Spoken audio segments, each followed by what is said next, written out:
broadcasting from deep in the Eublepharis galaxy, on a small planet called Geckonia, east of the Albino Hills and south of the raging Leucistic River, comes the one, the only Gecko Nation Radio.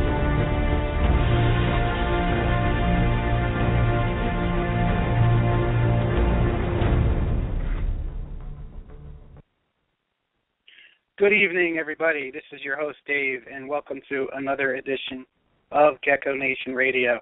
I'm very happy to be here with doing the show tonight, and I'm really looking forward to tonight's episode. We're going to be talking, well, first it's September 28th, 2014. We're going to be talking with Vin Russo from Cutting Edge Herpetoculture, and we're going to hit on a bunch of really cool topics. Number one, we're going to talk about what it's like to run the Long Island Herp Society, which is a really cool organization that Vin is involved with. And also, we're going to talk about Suriname red-tailed boas, some green tree pythons, and other things. I want to make a special announcement also that Gecko Nation Radio has a new partner, and that is Mr. Tim Walton. Not only is he going to be a co-host, but he's also joining the team with Steve and I. And we're going to be taking the show up to the next level soon. So just really exciting things. But let's go ahead and bring Tim on. Tim, you're live on the air. How's it going tonight? Pretty good. How are you, Dave? Good. I just want to thank you very much for deciding to come on board with the show. And I think you'll be able to bring a lot to Gecko Nation Radio. Thank you. I appreciate being a part of it. And I look forward to what we can do in the future to inform people about, you know, these wonderful herps that we work with, and I think there's something for everyone to learn from the show. Absolutely. And on a side note, I was thinking we still have some prizes to give away from last week. Last week's episode with, I forgot his name already. Mike Lehman. That's right, Mike Lehman from the Gourmet Rodent. Mike was that's why you brought me on board. Right, exactly. Mike was gracious enough to give us some. Not only he gave us 3 T-shirts, 3 Gourmet Rodent T-shirts, and he gave us what, $100 credit? Yes. Okay, here's what I want to do. Instead of doing crazy, complicated, contests or whatever, for this particular prize, I'm going to do something cool. And here's what I think.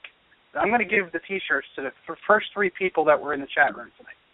And I'm going to give the $100 credit to someone who I believe is Gecko Nation Radio's biggest fan. How do you feel about that, Tim? Sounds good. All right. The first 3 people that were in the chat room tonight were Crystal, Elsa, and Gerard. Okay? So Elsa Borzoi, Gerard Gary, and Crystal Butcher. You all 3 are going to get a Gourmet Rodent T-shirt. Congratulations. Do me a favor, message me on Facebook with your size, your shirt size, and I'll facilitate Mike sending you those. Now, there's someone that's very special to the show, and she's been with us since the beginning, and I don't know, she's just really cool, and we all know she's there every single night. She helps share the show links all the time, which I really appreciate. I keep an eye on who does that for us. And that is Miss Elsa Borzoi. Elsa, you're going to get the $100 credit, because I definitely feel you are Gecko Nation Radio's biggest fan. And we have a lot of big fans, but by far, you are there every single time. So congratulations, Elsa. All right, a few other in Gecko Nation Marketplace. Okay, if you're in the Gecko Nation group on Facebook, make sure you hop on over and join our marketplace. Okay, we're going to be doing a special series of raffles. Okay, John Scarborough's involved. I'm going to be getting a lot of well-known breeders involved in this, and we're going to run a series of auctions and the proceeds are all going to go to help Christina's Pet Sanctuary. And Christina was a guest on the show about a month or 2 ago, I believe. And she runs a legitimate reptile rescue here in Pennsylvania. I've been there. I've seen it. It's amazing. She runs it from her house. Her house is completely filled with animals. Every nook and cranny is filled with something really cool. And she takes in alligators and tortoises, everything. It's just amazing. So I like the idea that, giving back to the community. And I think a really good way to give back is to do local, to help local organizations. And that's what Christina does. So if you guys want to check her out, check out Christina's Pets in the Gecko Nation group. And also she's on Facebook. And listen to her episode. Get a feel for who she is. And I hope you guys will definitely help us with this series of auctions, because I think it could really raise a lot of money for her. And I'd like to do them once a year if we can. All right? So that's that. And also, I just want to remind everybody that there's only a couple days left for the coupon for GiantLeopardGecko.com. Okay? He's giving you 20% off any of his cool geckos. That's Keith Higgins, also a sponsor of the show. The code is GNR2014. Take advantage while you still can, folks. All right? I think that's it. Well, Tim, every week I have to ask you a very, very serious and important question. There's a lot of new people coming into the community, a lot of people that are really interested in leopard geckos especially. We want to educate them. We want to try to inspire some of the casual hobbyists to take it to the next level and become part of the elite gecko owners. Best way to give them a jump start on knowledge. Where do we want to send them for that knowledge? We would like everybody to go to geckoforums.net. Congratulations, Tim. You won, but I don't have a prize for you. So I'm gonna give you this. Check it out, folks. Did you know that since 2006, there's been a treasure trove of history and information on leopard geckos and other species? Well, Gecko Forums is the most extensive database of leopard gecko history on the web right now. Take a look and delve into the past, present, and future of this great community. The biggest contributors, breeders, and hobbyists have left their mark there. Now it's your turn. Look, learn, and post away. Need a place to post animals for sale? Look no further. Visit geckoforums.net and become a member today. Gecko Nation Radio is proud to be the official radio show associated with Gecko Forums. Herpentime Radio is my inspiration for GNR. Justin and JD do a terrific show every Wednesday evening at 6 p.m. Eastern and have an amazing archive of shows available for download. Visit them at blogtalkradio.com/herpentime and on Facebook. That's right, folks. And also keep in mind that Gecko Nation Radio has been going strong, I believe, for almost a year now. Okay, we started in the end of September, early October. We've seen just a lot of great guests on the show. We've done so much in this first year. I'm going to find out exactly when our year is. Maybe we'll do some kind of celebration. But one of the things we take very seriously here at Gecko Nation Radio is our sponsors, okay? Our sponsors definitely pay to have their advertisement here on the show, but we screen our sponsors and we take pride in the fact that our sponsor plugs are sincere. These people really are the best at what they do, the best in the business that they're in, and some of the best breeders that you can do business with. So rest assured that if you're going to be buying any snakes, lizards, geckos, or whatever from any of our sponsors, you're not going to get ripped off. You're not going to get scammed. You're going to get the best of what there is, best of what they are, in their particular niche. So that's something that I stake my reputation on, folks. All right. So check out our sponsors. Definitely patronize them because they're out here supporting the show, supporting the community, and always doing great things for us. Check them out. We're going to play some of them now and some of them at the half hour mark or at the half show break. All right, check them out. Gecko Nation Radio is a David's Fine Geckos creation and production. You can visit the show's Facebook page at Gecko Nation Radio. I also have a great family-friendly group on Facebook called Gecko Nation. Apply for membership today. Gecko Nation Radio is sponsored by Reptiles Express is the absolute best live animal shipping company with great low rates. Debbie is the queen of customer service and will make sure your precious cargo gets to where it needs to. They also have a wide array of shipping supplies from deli cups, snake bags, heat packs, and more. Visit reptilesexpress.com and become a member today. Longhorn Geckos is a father and son collaboration. Daryl and Kate Burton specialize in the best Super Tangelos, Pastel Raptors, white and yellows, and really nice wild types. Follow them on Facebook at Longhorn Geckos and on their new website coming soon. Ohio Gecko is famous for amazing tangerines, snows, and other very unique leopard gecko projects. Thad also has some incredible fat-tail morphs available from stingers to starbursts. Visit him online at ohiogecko.com and at expos in the Northeast. He is also the owner of geckoforums.net. Dale's Bearded Dragons is your one-stop source for any reptile supply products that you may need, from Exoterra, Zoomed, Rapashi, Repcal, Fluker, and much, much more, and all at 20 to 50% cheaper than your local pet store or big chain pet store.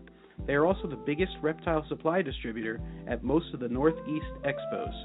Contact them directly online at dalesbeardeddragons.com or message me on Facebook and I'll put you in touch with the owner. And if you're looking for quality food for your dubia roaches, crickets, mealworms, and superworms, look no further than MS2 Premium Insect Chow. Made with reptiles in mind, it contains no dog food, cat food, or chicken mash. Using only vegetable proteins and high-quality ingredients, MS2 Premium Insect Chow will have your feeders making a beeline for it. Contact ms2ent.weebly.com, or it can also be purchased at Rainbow Mealworms and AB Dragons.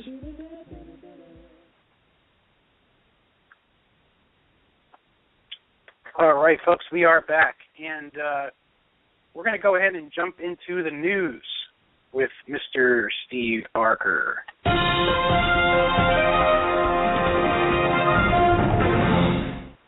Good evening, Geckonians. What's up, Steve? How are you, bud? Pretty good. How are you? Doing good. I really liked that video that you made with the dancing Millie. That was phenomenal. Yeah. I had fun making it. Yeah, it came out really good. It may even go viral. Let's see what happens. I'd like to see that. Cool. So, right, and I just want to make everybody aware that Steve and I are going to be uploading our shows and to the Gecko Nation Radio YouTube channel, okay? So if you guys have trouble with Blog Talk, which can be confusing a little bit sometimes, or if you just are on YouTube all the time, you'll be able to listen to the shows there as well. So, all right, Steve, go ahead. Take it away, bud. All right. Our first story is kind of a little crazy one. In North Platte, Nebraska, a man calling 911 said, "There's a snake in my truck." The man was unable to determine what type of snake was in his Ford F-250 during the call, but he was sure it was a snake. He thought the snake was eating a raccoon. Oh, my God. However, when troopers searched the pickup, they didn't find a snake. What they did find was heroin, a drug that can cause hallucinations, according to the National Institute of Health. Oh, my God. So it is suspected that the man was under the influence of that drug at the time of the call. That's insane. Yeah, it is. So sticking with vehicles and snakes, in Maine, police say 2 women opened the trunk of their rental car to retrieve their luggage and were greeted by a ball python. The women drove the rental car from Boston to Maine, where they discovered the ball python Wednesday night and called police. The snake was turned over to the Maine Warden Service and is being transported to the Center for Wildlife in York. And after the snake was removed, the women wanted a new rental car, even though they knew the snake had been removed. Well, I guess, you never know. Maybe they could have they probably thinking maybe it had babies or something in there. I don't know. They're probably just yeah, they're just probably terrified. That's funny. I'd be looking for more. Yeah, really. I'd welcome them. I know.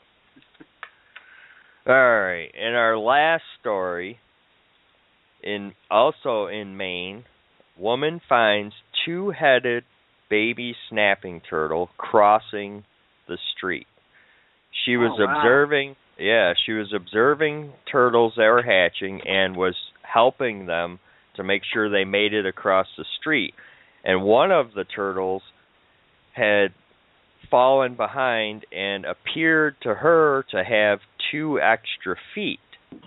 When she brought it home and cleaned it off, she realized that it had 2 heads instead. It's probably falling behind cool. because it was trying to go 2 different directions on the road, maybe. Right? Yeah, really. So it sounds like she's kept the turtle and named it Frank and Stein. That's funny. Yeah, cool. That's pretty Wow, cool. Somebody's going to offer her a lot of money for that. Probably. Yeah. And it's almost in time for Halloween, so that's pretty good. Yeah. Man, that's cool. Anybody listening that has a bunch of money, better get on that and offer her some money for that two-headed snapper. Maybe a genetic trait. Maybe something cool to work with in the future. Who knows?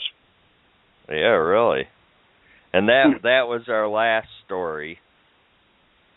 All right, cool. Well, I think, Steve, what do you think? Should we fire up the flux capacitor and go back in time? Absolutely. All right.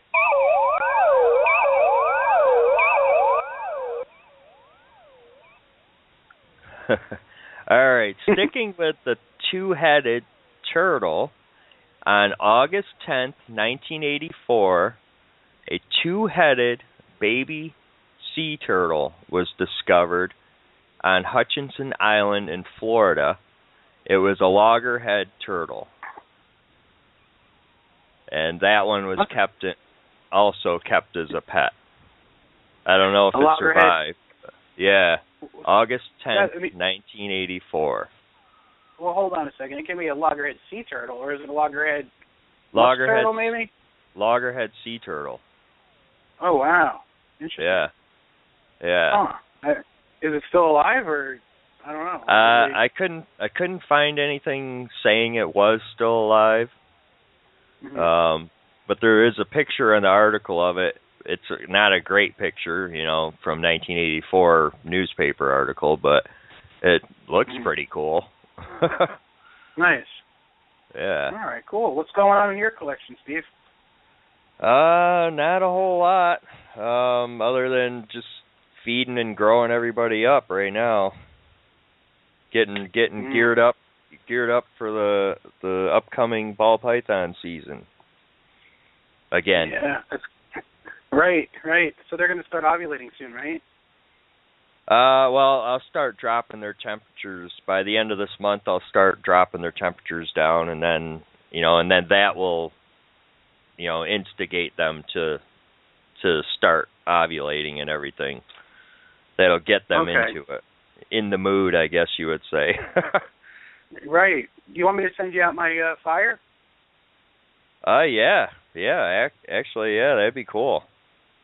All right, this way you can cool them down the right way and everything, because, I don't know how to do that yet, so. All right, cool. Yeah. All right, we'll make arrangements during the week. I'd appreciate it. Yeah, definitely. That'd be cool. He's one of a kind, so maybe you can make something cool with him. What would you pair him to? Definitely. I might put him to either, I have a blonde lesser that's coming up to size, so I may hook him up with that blonde lesser. So we could get fire blonde lessers, which would probably be real cool. Wow, yeah, that would be cool. What about those thinkers that you have? Are they getting up to size yet, or what? They went off feed on me. They're sitting at probably 1,100 grams roughly, and they stopped eating on me. So probably not this year. I thought they Right. would be. I hate that thing. I hate that fact about ball pythons where they just stop eating sometimes.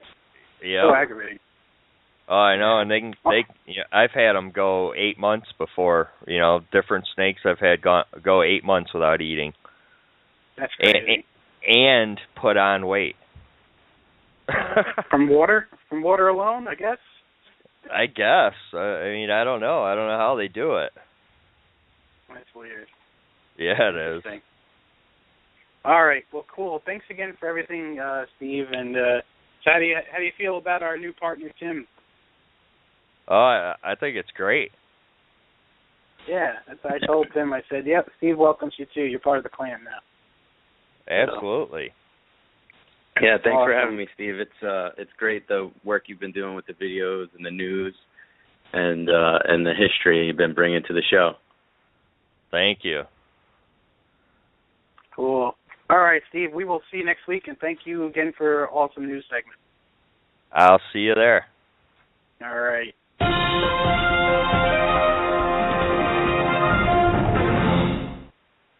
All right, Tim. What do you say? You want to introduce our guest? Yes, tonight we have Vin Russo of Cutting Edge Herpetological. He is an accomplished breeder and author and has many years of experience in the industry. He is a professional breeder. He's probably best known for his locality and morph boa constrictors, but he also is a very experienced breeder of many other reptiles.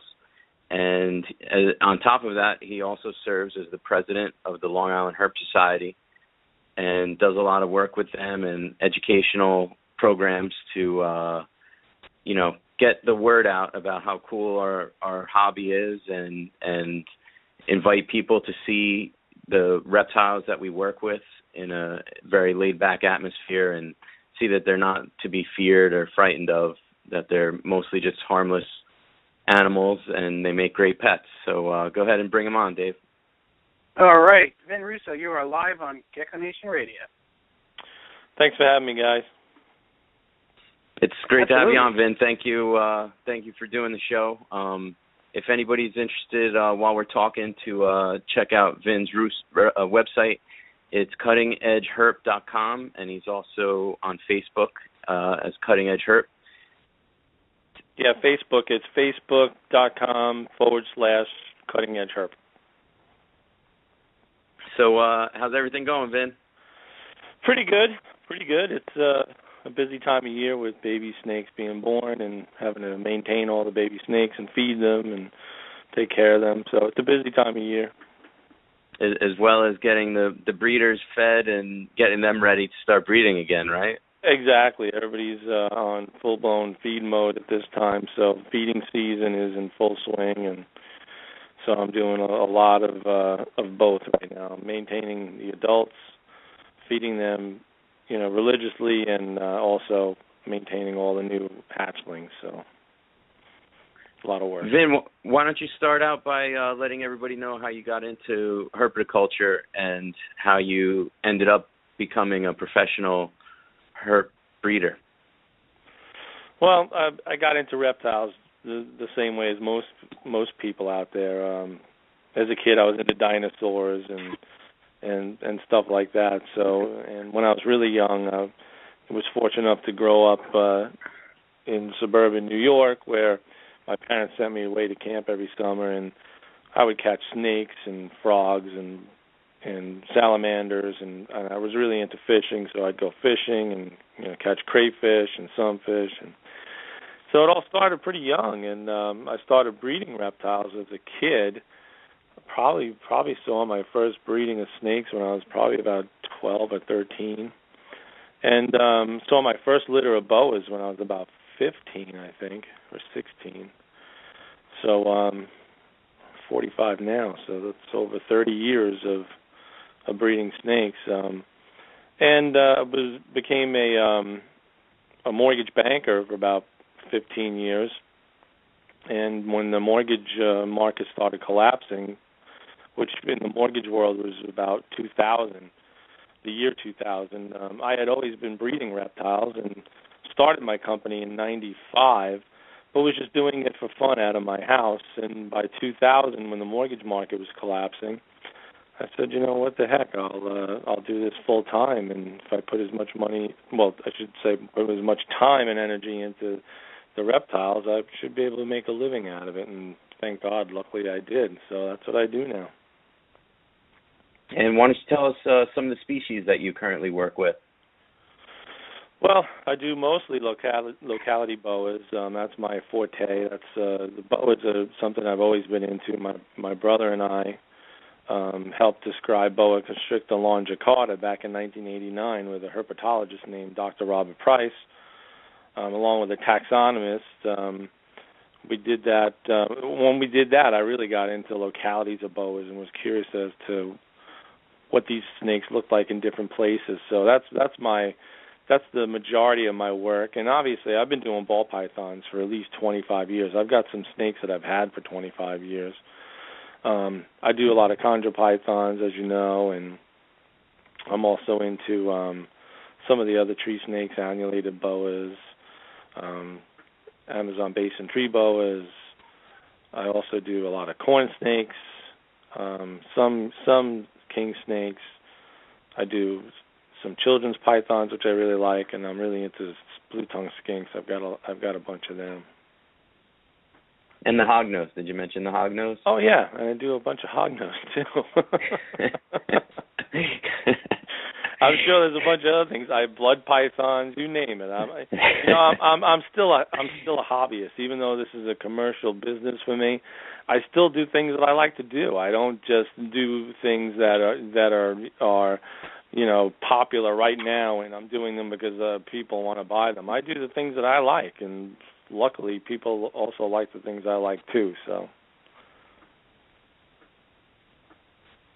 why don't you tell us a little bit about the book you've written?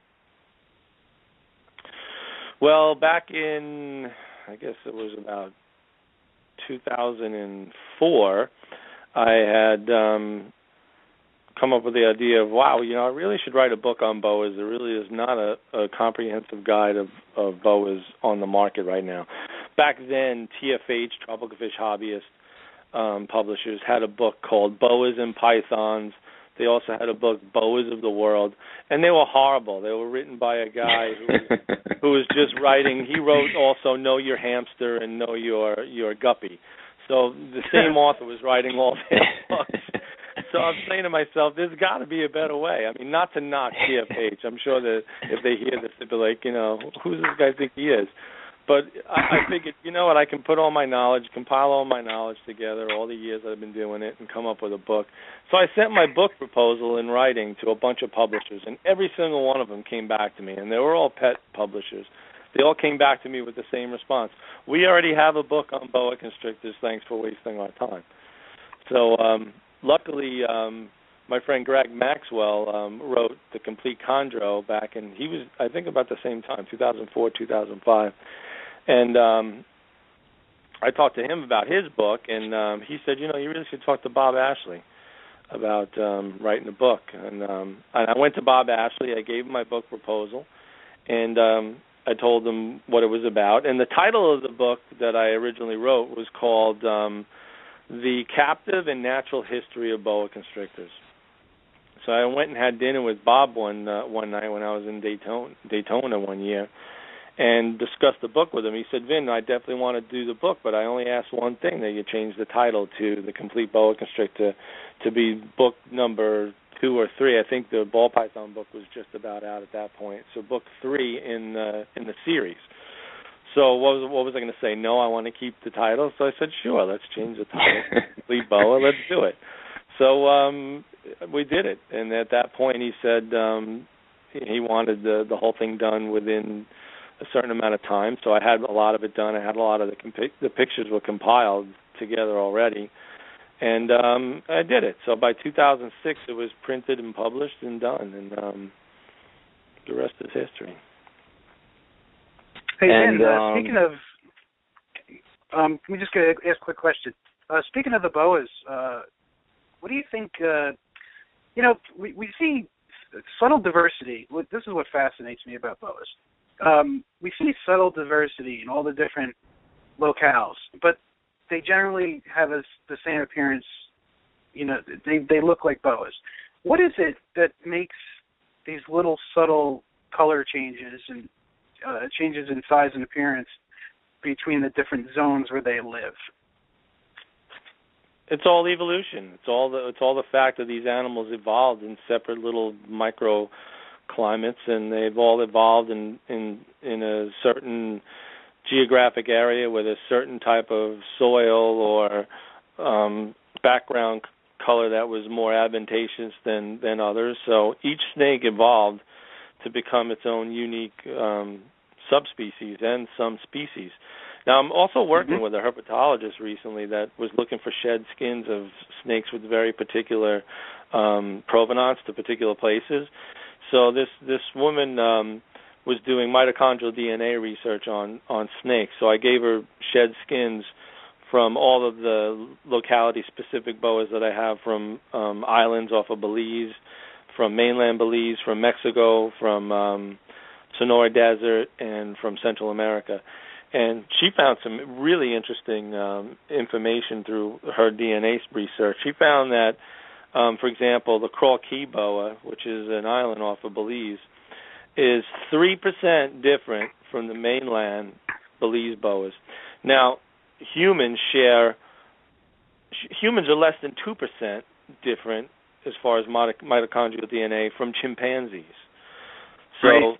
These boas from these islands are as much as 3% different from the mainland ancestors. So you're right, they do look similar, but there's a lot of underlying differences that a lot of people don't understand and they don't get. Because I see tons of people online doing all these crisscrossing crosses of boas, and they think it's the coolest thing, but to me it's a waste of time when Mother Nature and evolution took thousands, hundreds of thousands of years to get to one point, and now you just ruin it by crossing them with something else. So I can appreciate that philosophy with breeding, and I do see some hybrids and some crosses that look cool, but yeah, in the case with these boas, I think keeping them pure is definitely the way to go. You just mentioned how less than 2% difference between humans and chimpanzees, and when we look at a chimpanzee and what we know about them, they are very, very different. Now, and you also mentioned about the 3% difference between just a boa constrictor a short distance away from another. Right. What are those actual differences that would account for that? Like what's going on that's different? Because I know they look somewhat similar, but how it's in there. It's in their DNA. It's that simple. Does it express it's in their itself DNA. though? Like it express does itself express itself. Yeah, for sure. Because, for example, Crawl Key boas have almost like keeled scales in a way. Their scales are they're a little different, not very different, a little different from mainland snakes. The color obviously is different. Their heads are longer. They've evolved a longer head, probably because, another PhD, Dr. Scott Bobak, did a whole paper on the fact that their heads evolved to be longer and leaner because they never ate very large meals, so they didn't use certain muscles to stretch their heads out to be these big wild bulldog heads like you see on mainland snakes. They have these long, thinner heads because they've evolved eating lizards and birds. So, and in time their teeth probably did get a little longer to hold on to these birds, which I've noticed their teeth are pretty long because when they get you, you feel it. So there's subtle differences. If somebody came from another planet and came to Earth and saw a chimp with a human, they'd think they were similar in a way because they're both bipeds and they both walk upright at certain points, and they'd think they were the same because they never saw them before. But then once you start delving I agree with that. differences, you really start delving into the differences of boas. They are there. They're subtle, but they're there.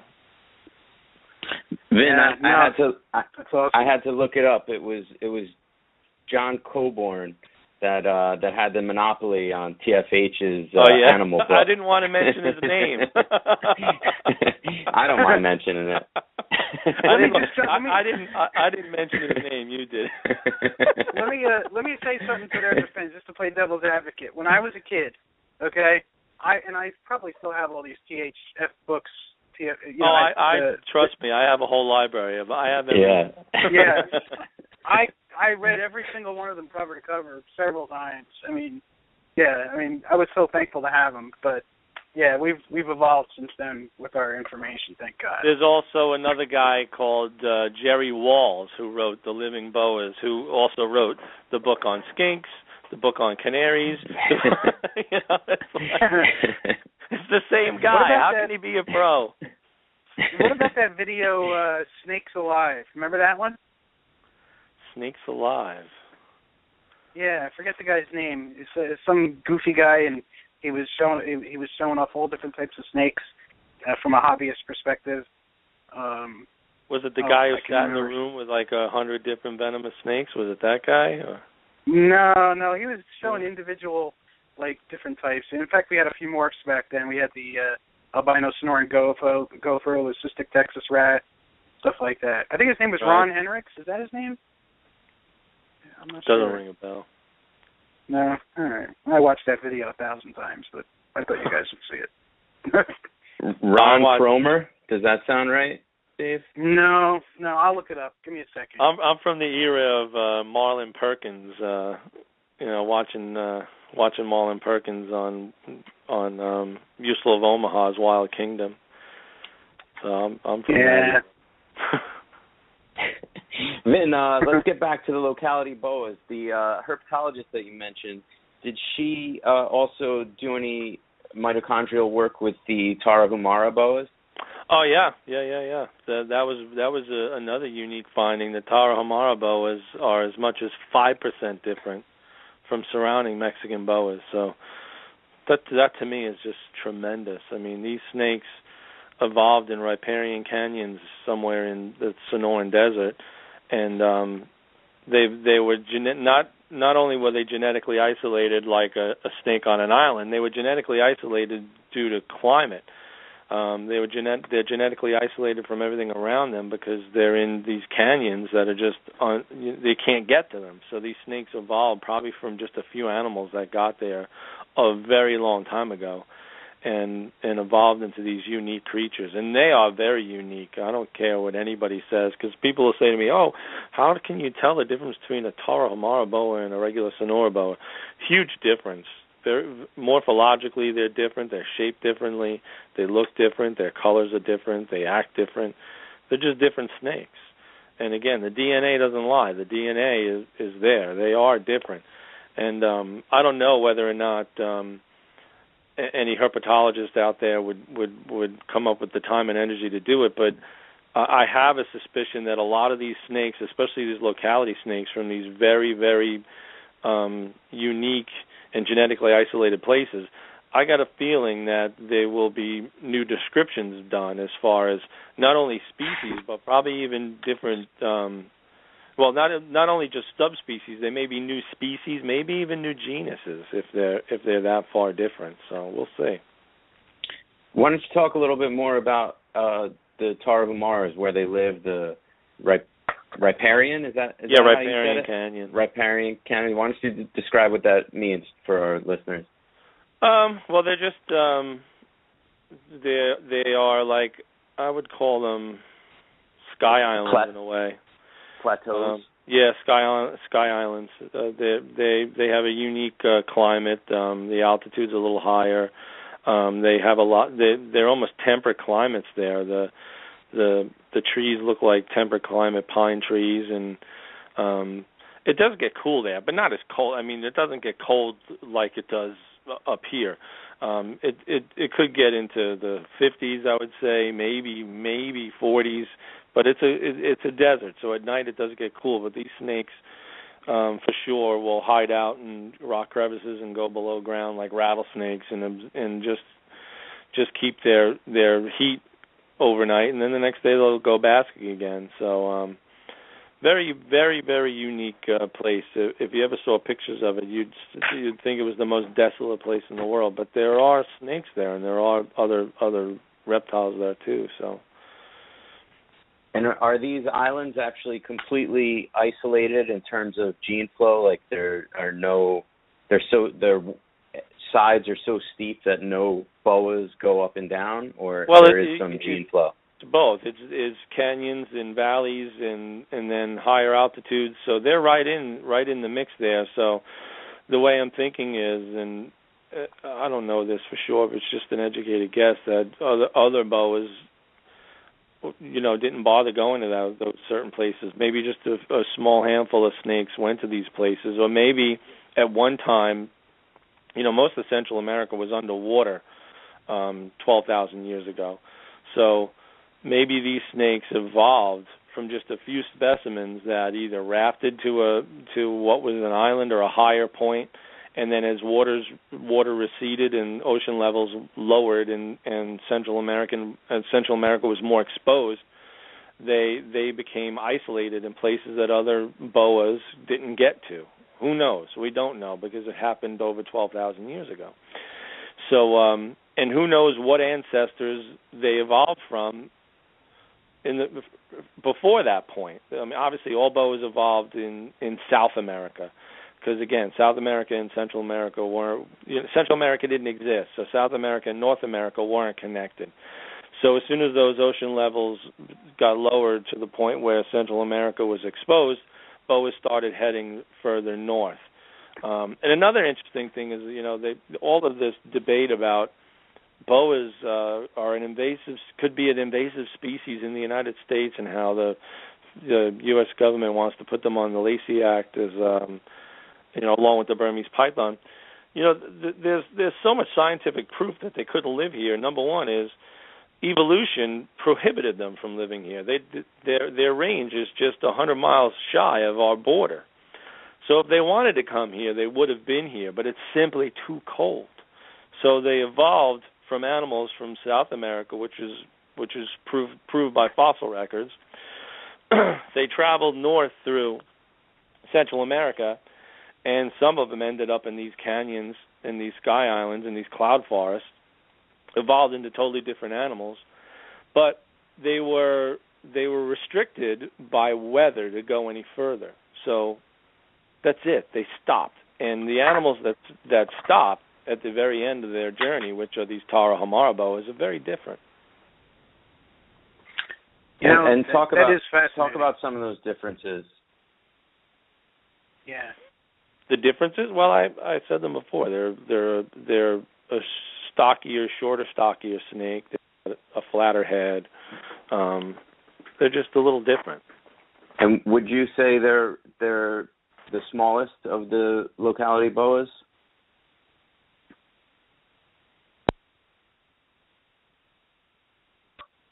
No. Yeah. Dave, did we lose him? Oh, yeah, we lost him. He'll call back in. Yeah, I was going to ask him about the Surinams in particular. Those are my favorite. Yeah, just give us a second, folks. So I'm sure Ben will call back in. I really like the Tarahumaras. They're not one of the more colorful ones, but I think it's very interesting that they're a boa constrictor, and they're just in a tiny package. They're basically the size of a corn snake, and maybe the females get just a little bit bigger than a corn snake, and but yet they're still a boa constrictor. I'm not familiar with them. Do they look like Surinams? Are they colorful? No, they're not. They're not as colorful. They're more of a slate gray, and some of them are almost black. But they have.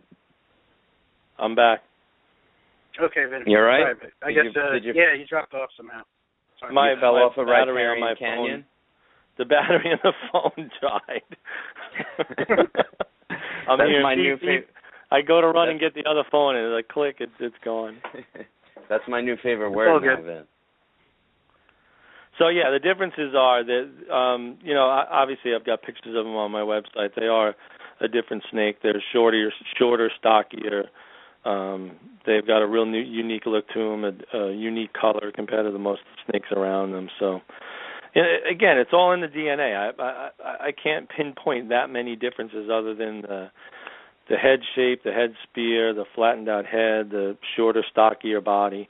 They remind me almost like ball pythons and blood pythons. They're shorter and stockier snakes, especially boas, than say your mainland Central American snakes, the males are really long and lean. And these snakes aren't. They're shorter, stubbier, and they're small. I mean, they'll breed in a 28-quart Rubbermaid. Yeah, I'm particularly fond of Surinams, and I'm actually in the market for a 1.1 or a 1.2. Maybe you could talk a little bit about them, and maybe some of the aspects of where they're located, and also some breeding aspects of Surinams, if you could. Yeah, I breed Surinams. I have a few different localities of Surinams too. Surinam's a pretty big country, so I've got one bloodline that I got that came into the country back in the mid '90s. They've got like chocolate saddles and really maroon tails and sharp widow's peaks that are connected. Some of them line up almost striped. I've got another bloodline called Pokegron Surinams. Those animals came in the country back in like 2004, I guess, into Florida. My friend Gus Renfro started breeding those, so I have a bunch of those. Those I have some babies available now, and those are probably the top seller of Suriname boas. They just epitomize what a Suriname boa is. They've got that chocolatey brown background color that's got a little bit of hues of yellow in it. The saddles are like a very dark chocolatey brown. They're squared off saddles. They do have the classic Widow's Peak saddles, but some of them are a little more squared off. They have magnificent tails. I mean, really, really red tails. As babies, they don't look like much, but after about 2 years, these snakes are really, really nice. So those I have a pretty good demand of, and I sell those pretty well. And my other bloodlines of Suriname sell good too. They all are unique, and they all came from different places. Pokegron are the only ones that I know specifically where they came from. The other ones just came into the country from Suriname with CITES from Suriname, because Suriname's still open to shipping CITES animals. So they do come in once in a while, but only a few at a time, very small numbers. So whenever I can get snakes with provenance to Suriname, I buy them, especially wild-caught ones, and those I'll quarantine for a year, set them up, and get them to breed, and those babies are what I raise up for my long-term projects. So that's something that's near and dear to my heart. All constrictor snakes. Suriname, I have Brazil, I have obviously Peru. I have Paculpa Peru and Iquitos Perus. I just had a litter of Paculpa Peru boas. Those are magnificent snakes. Those came into the country via a missionary back in the 80s. He used to bring snakes into the U.S. Oh, wow. Yeah, and I think that's about it. Oh, I have some Venezuelan constrictor too, but I haven't had too much luck breeding those yet. What do you charge for the baby Surinames? The Surinames are, well, they vary. It depends on if you want to get like, top-notch animals from like the Pokegron lineage. They average about $350 a piece. So they're up there. But they don't last. Luckily, I mean, people do buy them, and they do sell out every year. So, the way I look at it is, I'm getting $700 a pair, $700 to $800 a pair on those Pokegrons. And I've had some people say, "Wow, that's a lot of money, Vin. What are you, nuts?" And I've had other people say, "Wow, that's pretty cheap considering some of these morphs are $1,000, $2,000, $3,000 a piece." Meanwhile, how many Suriname boas are out there? How many Suriname litters were born this year? I mean, I literally can count on one hand how many I've had. I don't know too many other guys doing Suriname boas. There's very few of them out there. Even the Paculpa Peru boas, I spoke to a bunch of guys that breed boas, especially Peru boas, and nobody had Paculpa Peru boas born this year. Nobody. So I could be wrong in saying I'm the only one, but I have a feeling I might be. I know there's been a few Iquitos Peru boa litters this year, but other than that, to me, the Suriname boas and all these constrictor true red tails are the epitome of a boa. I mean, they blow away all of these color morph things. To me, that's just my opinion. Absolutely. I don't want anybody coming down on me. I'm not knocking these other things. Agree. I own all these other things. I have albino boas. I have sunglow boas. I have leopard boas. I have everything. I have blood boas, and I love them too. But the first boa I saw as a kid was a Suriname boa in the Staten Island Zoo. That was like a pretty big 8-foot, beautiful widow's peak snake with a huge red tail, and I was just like, "What is that? That is amazing." Same here, exactly. I'm 38 now, and I've been dreaming about owning Suriname since I'm a teenager.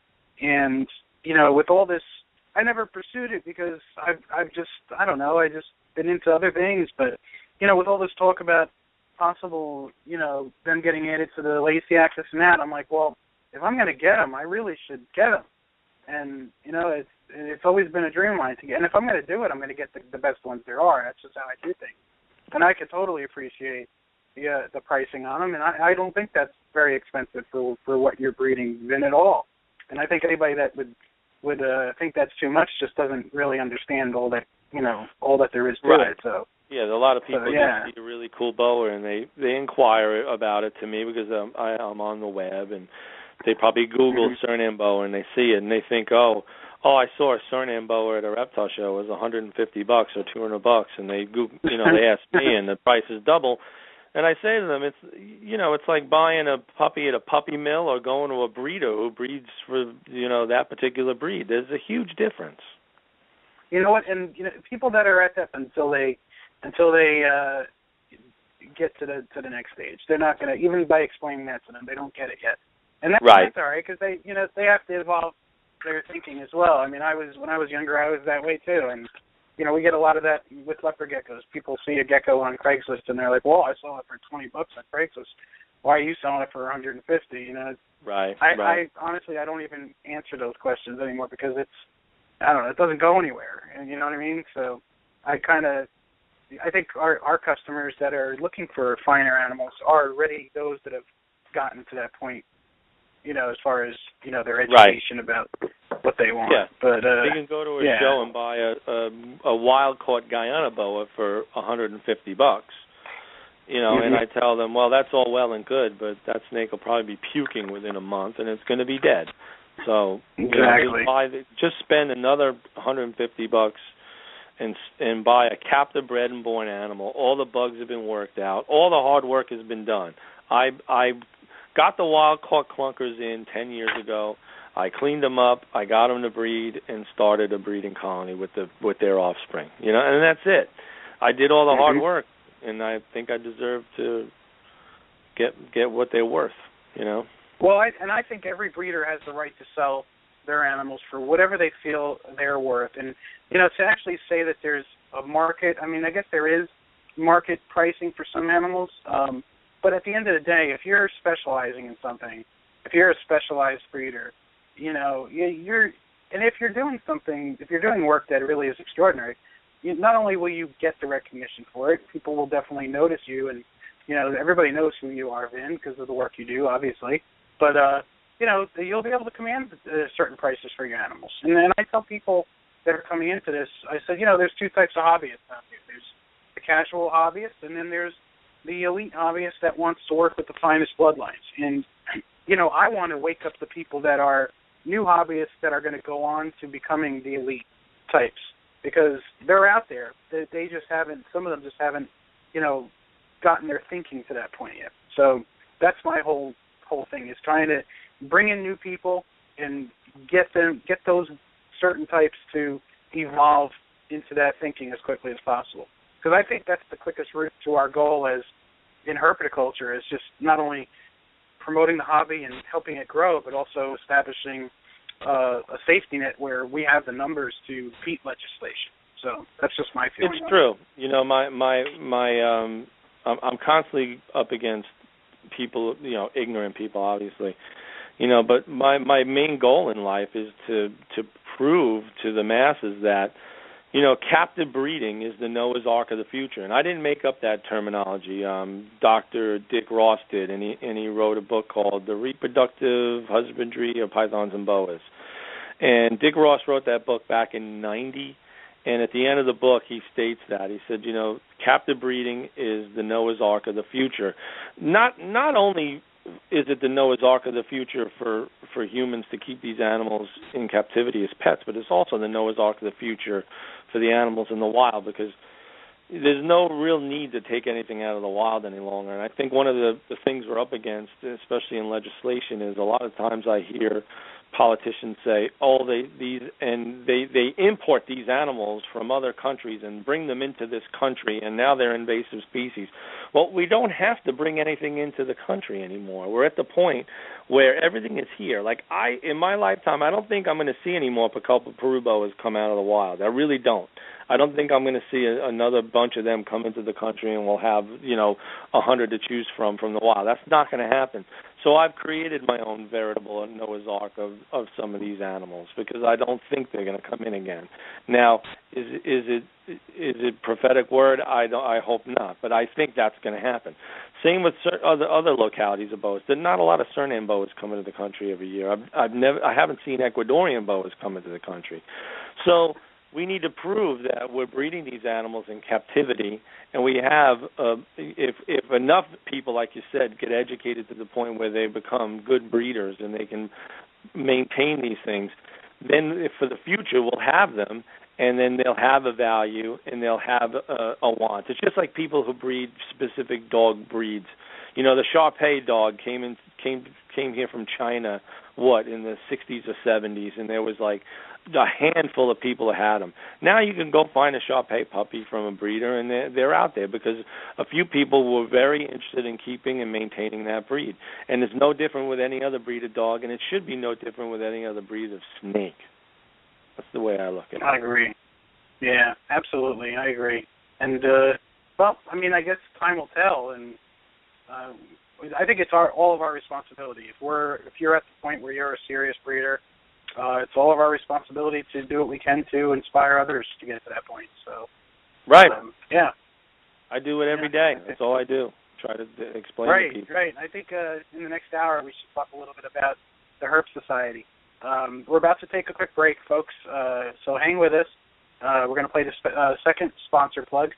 And please, folks, understand our sponsor plugs are sincere. These really are the best people in the business and what their business is. So check them out. We'll be right back. Gecko Nation Radio is a David Fine Gecko's creation and production. You can visit the show's Facebook page at Gecko Nation Radio. I also have a great family-friendly group on Facebook called Gecko Nation. Apply for membership today.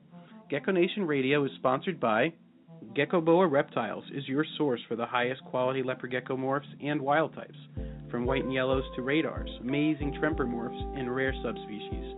John is a world-class breeder and extremely knowledgeable. If you're looking for something truly special in geckos, contact John Scarborough at geckoboa.com and on Facebook. Rainbow Mealworms is the largest worm grower in the world and selling to the public since 1956. If you need the highest quality mealworms, superworms, and crickets for your pets, contact them at www.rainbowmealworms.net. Ron Tremper is the biggest contributor to leopard gecko morph making, known worldwide for his amazing examples of living art. You can now download his Leopard Gecko Care app, his Morph Encyclopedia app called Leopard Gecko Pro, and visit his site, leopardgecko.com, to see where morphs are made. GiantLeopardGecko.com specializes in giant and supergiant leopard geckos with a focus on selectively bred exceptional lines of many different morph combinations, including high-end African fattails and crested geckos. With over 17 years of experience in herpetoculture, Keith Kiggins brings you quality, integrity, and value. Check out GiantLeopardGecko.com on the web and on Facebook. Supreme Gecko is a great source for crested geckos, day geckos, and other species, including micro geckos. Wally Kern is a top-notch breeder and gecko enthusiast. Visit SupremeGecko.com for his available animals and supplies. abdragons.com is your source for the highest quality dubia roaches. Whether you're starting a colony of your own or just need feeders for your insect-eating herps, abdragons.com can't be beat in quality or price. They are also a huge distributor of FlexWatt reptile heat tape and have very competitive pricing. Check out abdragons.com online and on Facebook. That's right, folks. And don't forget, with abdragons.com, we have a standard 5% off discount for Gecko Nation Radio listeners. Use the word gecko all in caps at checkout. you're going to get 5% off your order. Also, take advantage of giantleopardgecko.com. Only a few days left till the end of September, 20% off. Okay, use the code GNR 2014 for that code. All right, we're going to jump back into our interview with Vin Russo and my co-host Tim. Tim, take it away. Vin, why don't you talk about how you got started in the Long Island Herp Society and how that came about and how you came to serve as president of the Long Island Herp Society? Well, the Herp Society, it's kind of strange. When I was a kid, there was a herp society called the New York Herpetological Society, and they met in New York City. And that society is the oldest herpetological society in the United States. It was started in the 50s. Yep. Yeah, it was started in the 50s, and it was a bunch of kids that hung out at the herp house at the Bronx Zoo.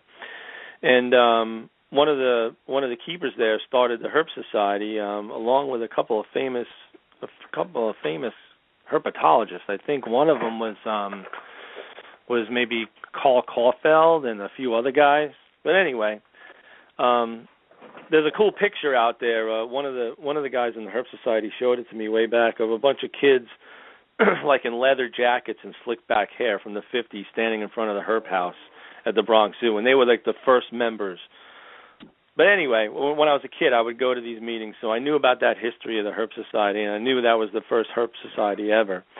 And later on, there was a lot of political maneuvering going on in the New York Herp Society, and I had become a member, and then I became a board member of that society. And when all that political maneuvering went on, I remember just getting out like, wow, I don't have time for this. I don't even live in New York City, and I'm going to go have meetings there and have people yell at me because they want their friend to be president.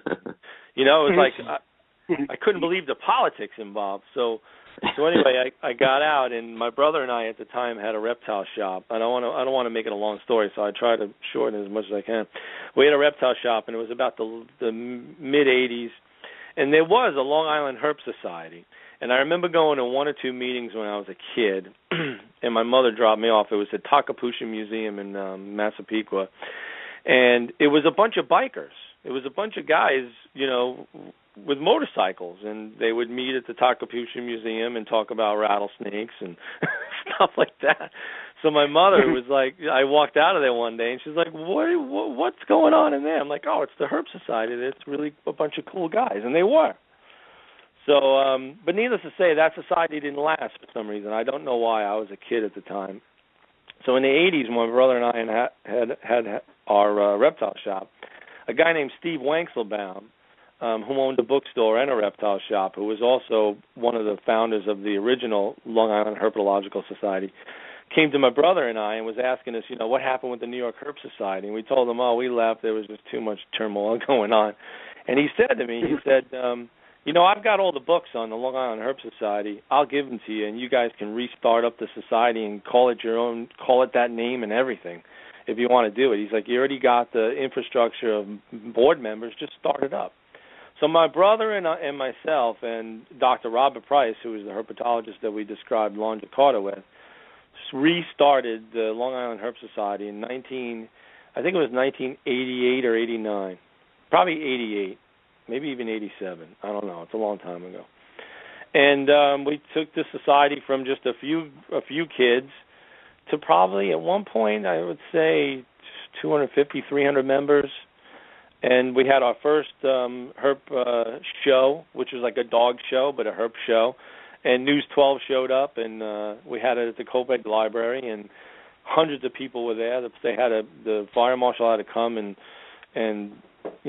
tell people, every 10 people to get out, only 10 people can go in, and it was great. It was the heyday of the reptile world, and that's how it all started. And from there, we got a lot of good board members.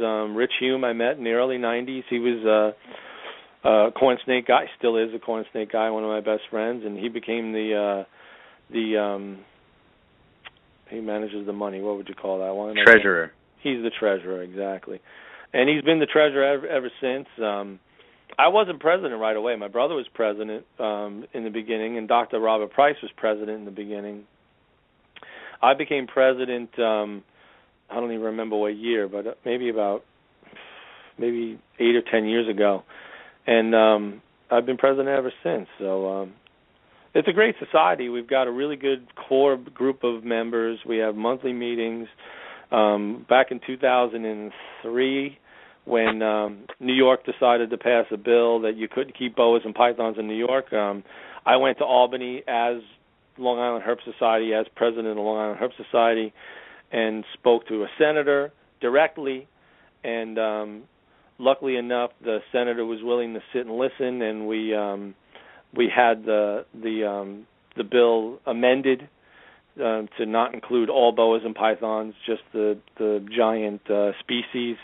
So the Herp Society has gotten me politically involved, I should say, which I never really wanted to do. And now that's grown into other things on national levels. And so the Long Island Herp Society is very much involved whenever things happen.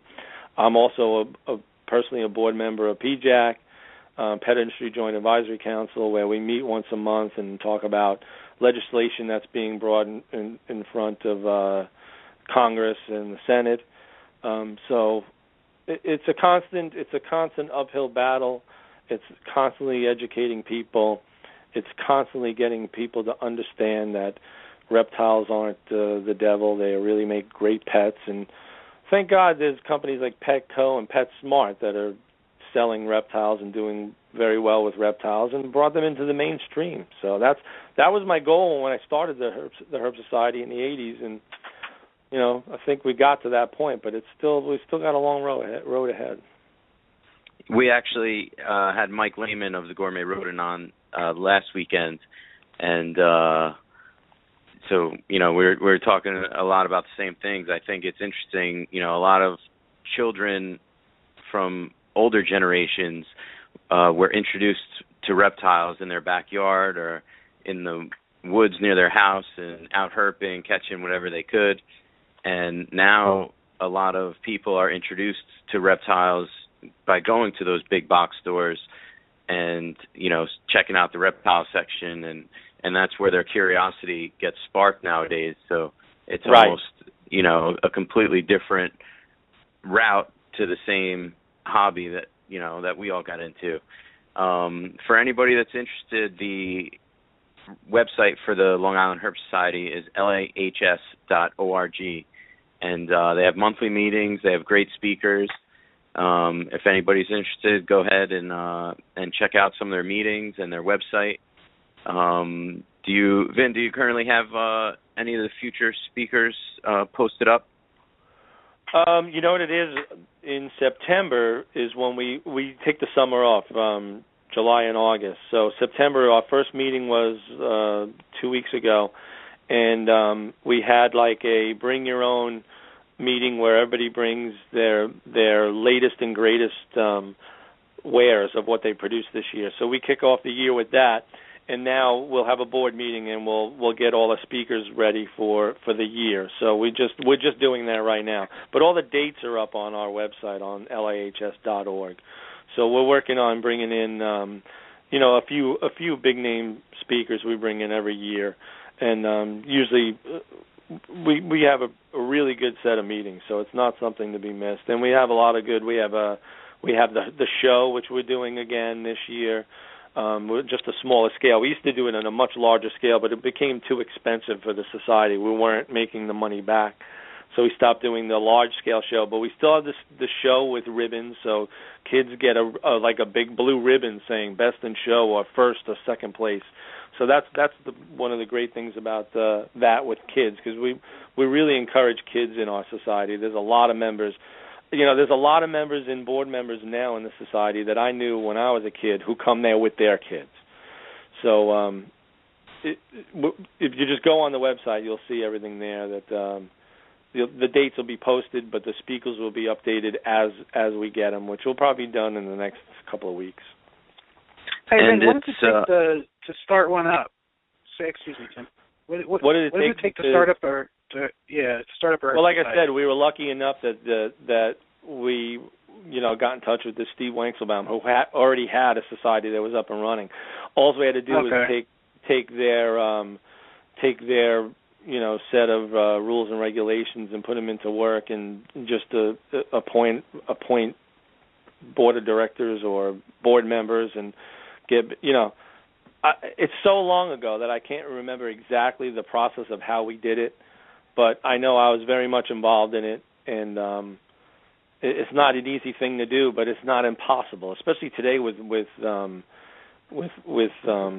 internet and social media. It's funny because there were a lot of societies at one time before social media, but it seems social media has done away with a lot of societies, because I know of a few societies in Florida that fell to the wayside, and a few other ones across the country. And the LIHS, luckily enough, has been strong enough to stay alive because we're one of the oldest, and we just kept it going, and we didn't give up. When we didn't have a lot of money, we would have an auction. When we were running out of funds, we'd have our show and, make some money from that. So we just kept it going. And there's a really good core group of board members that have been around for 20 years on the board. And every year we add new guys in. This year we added in a couple of new members, and they'll hopefully be there another 20 years. So we're going to keep it going. But it wasn't easy to start, but it wasn't difficult either. It can be done. It's not impossible.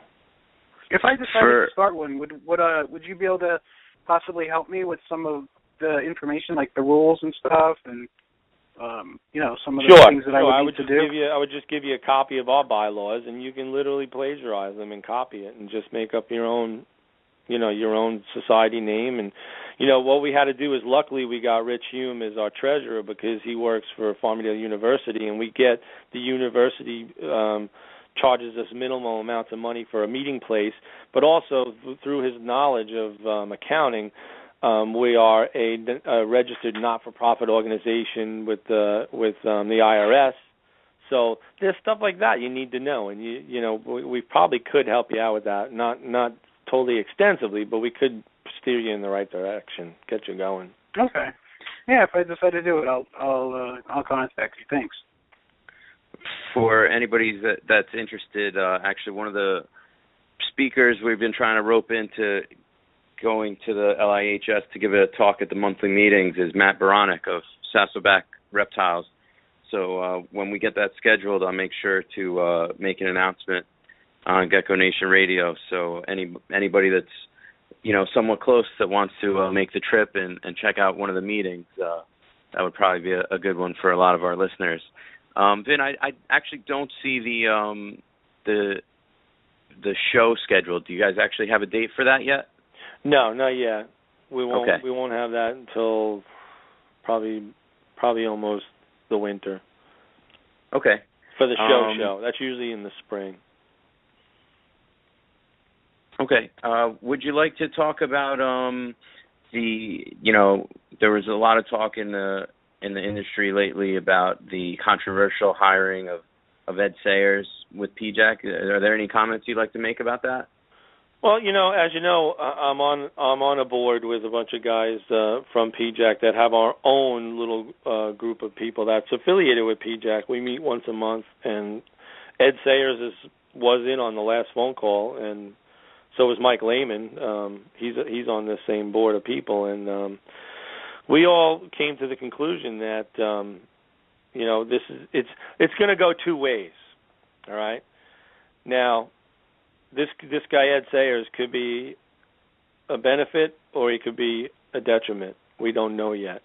I don't know yet. I haven't expressed this to any of the other board members, but we all pretty much feel the same way. Like, well, what is this guy going to do? Is he there for a job? And he's willing to stick his neck out and help the pet industry get to past a certain hurdle?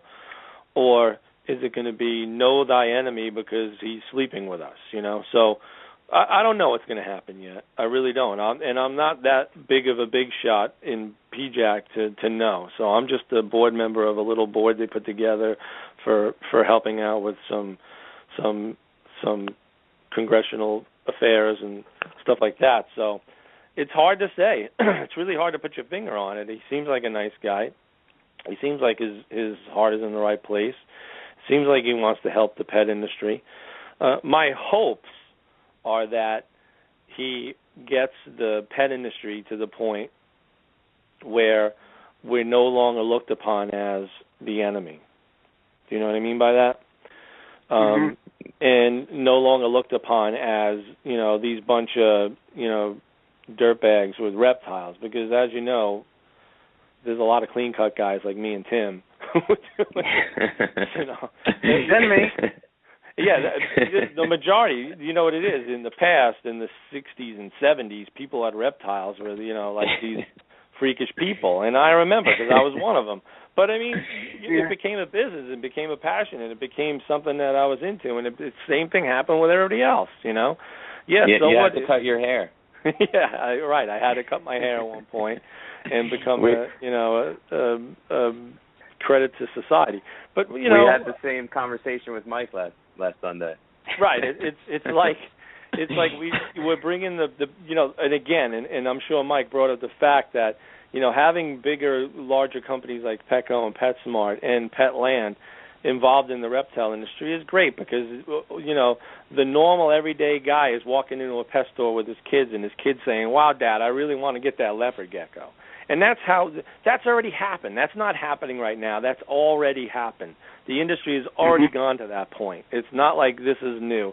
And I'm hoping that Ed Sayers can bring this to the next level and show all these other, organizations that he's been affiliated with at one point, especially the SPCA, that we're not public enemy number one. We're passionate about keeping reptiles, just like some people are passionate about keeping dogs. Some people are passionate about keeping birds. It's all the same thing, So now that pets are in the mainstream and they're considered shoulder pets and they're considered, I think they should be considered, captive born and bred wild stock, and that's it.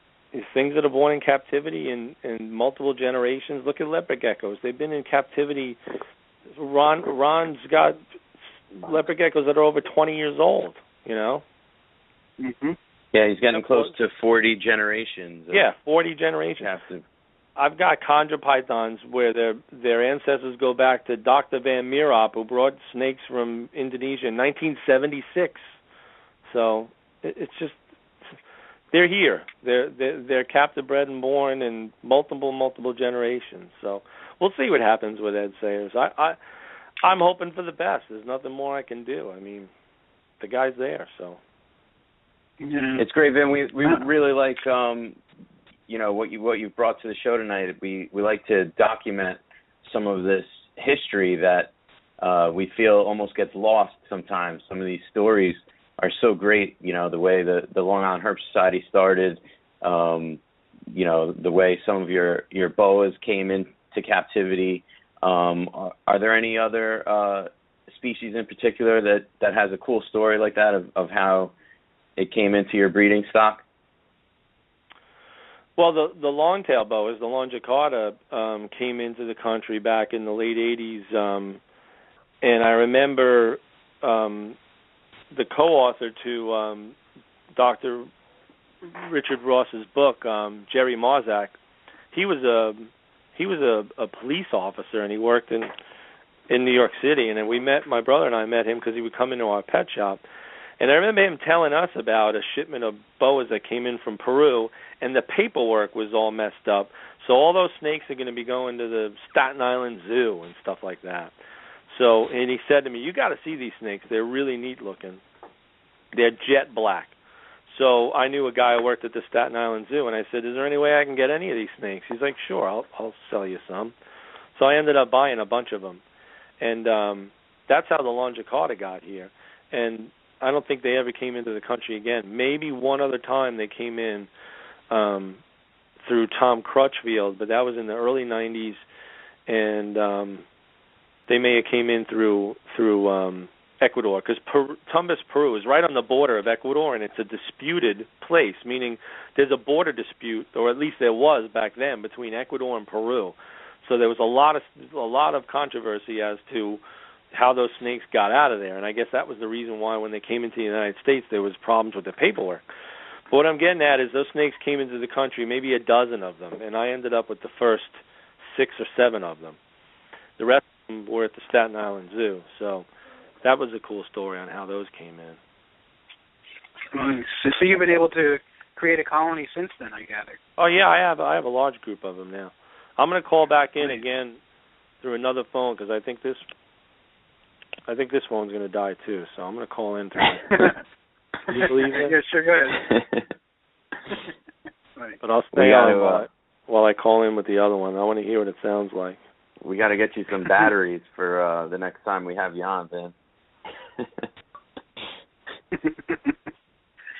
Well, this is definitely a good show, though. I'm really, I've often thought about starting my own herb society because when I was a teenager, I was president of my local 4-H club, and that was pretty much a herb society. We had the 4-H Herpetoculture Club, which was a lot of fun. And, but I guess, I don't know if people are going to be wanting to leave the house and actually meet somewhere when they can just start conversing in a Facebook group. I mean, is that what's happened today? People don't even want to take a ride and meet up with others? I mean, I don't know. What do you think, Tim? Is that what's going on? I think ideally what would be really awesome is that if the Long Island Herb Society could do like a video cast of their monthly meetings, and so people that live a few hours away or more, even across the world, could be a part of it when they do it. And then even if they could record it and have a video library on their website where people pay a small membership fee to have access to all of the to the archive of meetings, I think that would be something really cool. And as Vin said, and I witnessed it too, that I was a part of a couple really cool herb societies that with the internet, I would say more than anything kind of was their downfall, And I think if they could use it as a tool, it would just make them bigger and better. Yes, I think we got him back. Wait, is he 516 area code, Tim? Yes. Yes? Okay. Okay. You got me? Ben, is this you? Yep. Yeah, okay, can you hear me? All right. Yep, loud and clear. Tim, we're going to put you in charge of that, all right, Tim? we already did it, believe it or not. We did it.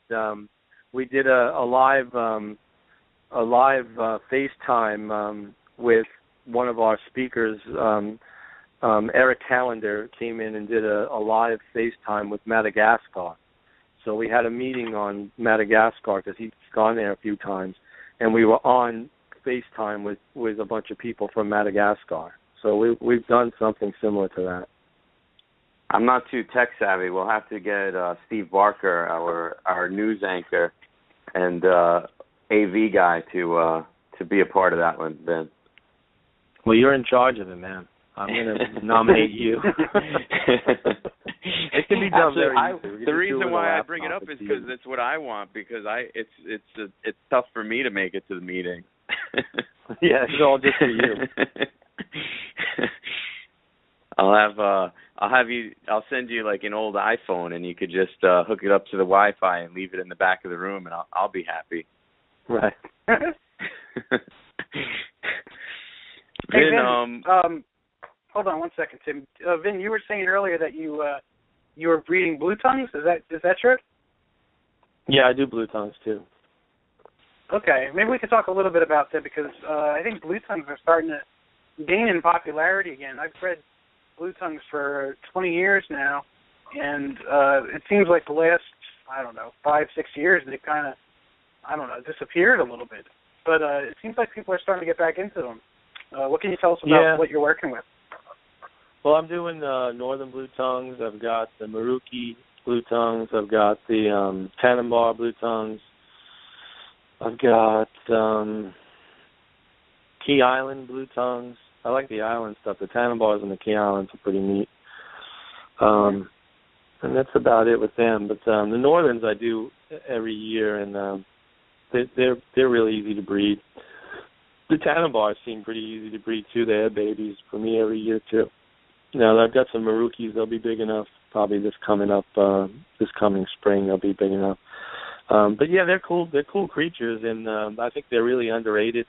But you're right. They're starting, for some reason, they're starting to gain popularity. I think simply because so many people were getting into more ball pythons and stuff and spending all their money, and now people are like, wow, what about all these other cool things? So yeah, blue tongues are pretty neat, and they're not hard to breed, and they eat cat food. They'll eat defrosted frozen vegetables. They're so easy to feed. Yeah, I mean, you can feed them table scraps if you wanted to, but they're the simplest things to take care of. You don't have to go buy crickets and roaches and mice. They're just great pets, and they're not that mean either. I mean, the island stuff, like the Key Island snakes, they were wild caught, so they're not that friendly. But I'm sure in the second and third generation they'll be fine. Just like the Tannenbars, the original Tannenbars that came into the country were nuts. I mean, these little tiny skinks would try to rip your head off. But now the second and third generation ones I have, they're much calmer than their original wild caught grandparents. That's for sure. It's amazing with totally different groups of animals. You hear the same story of how only a few generations out of the wild animals they tame down or look different. It's amazing. You hear it about foxes and all types of different reptiles. I mean, in my opinion, snakes should be classified as domesticated animals. I mean, and that's another goal of mine for the future, to get these animals classified as domesticated, because they don't look like anything like. Take a raptor leopard gecko. Does that look anything like a wild caught leopard gecko? I mean, it's so far removed from a wild caught leopard gecko. Same with with my stuff, like a red dragon boa, an albino blood boa. It looks nothing like a normal boa from Central America. So through domestication and multiple generations in captivity, we're changing these animals. And not only are we changing their appearance, we're changing their demeanor. We're selectively breeding for friendlier animals. I mean, do you really think the first captive bred rabbits were real friendly in the Easter Bunny? No, they would probably bite you.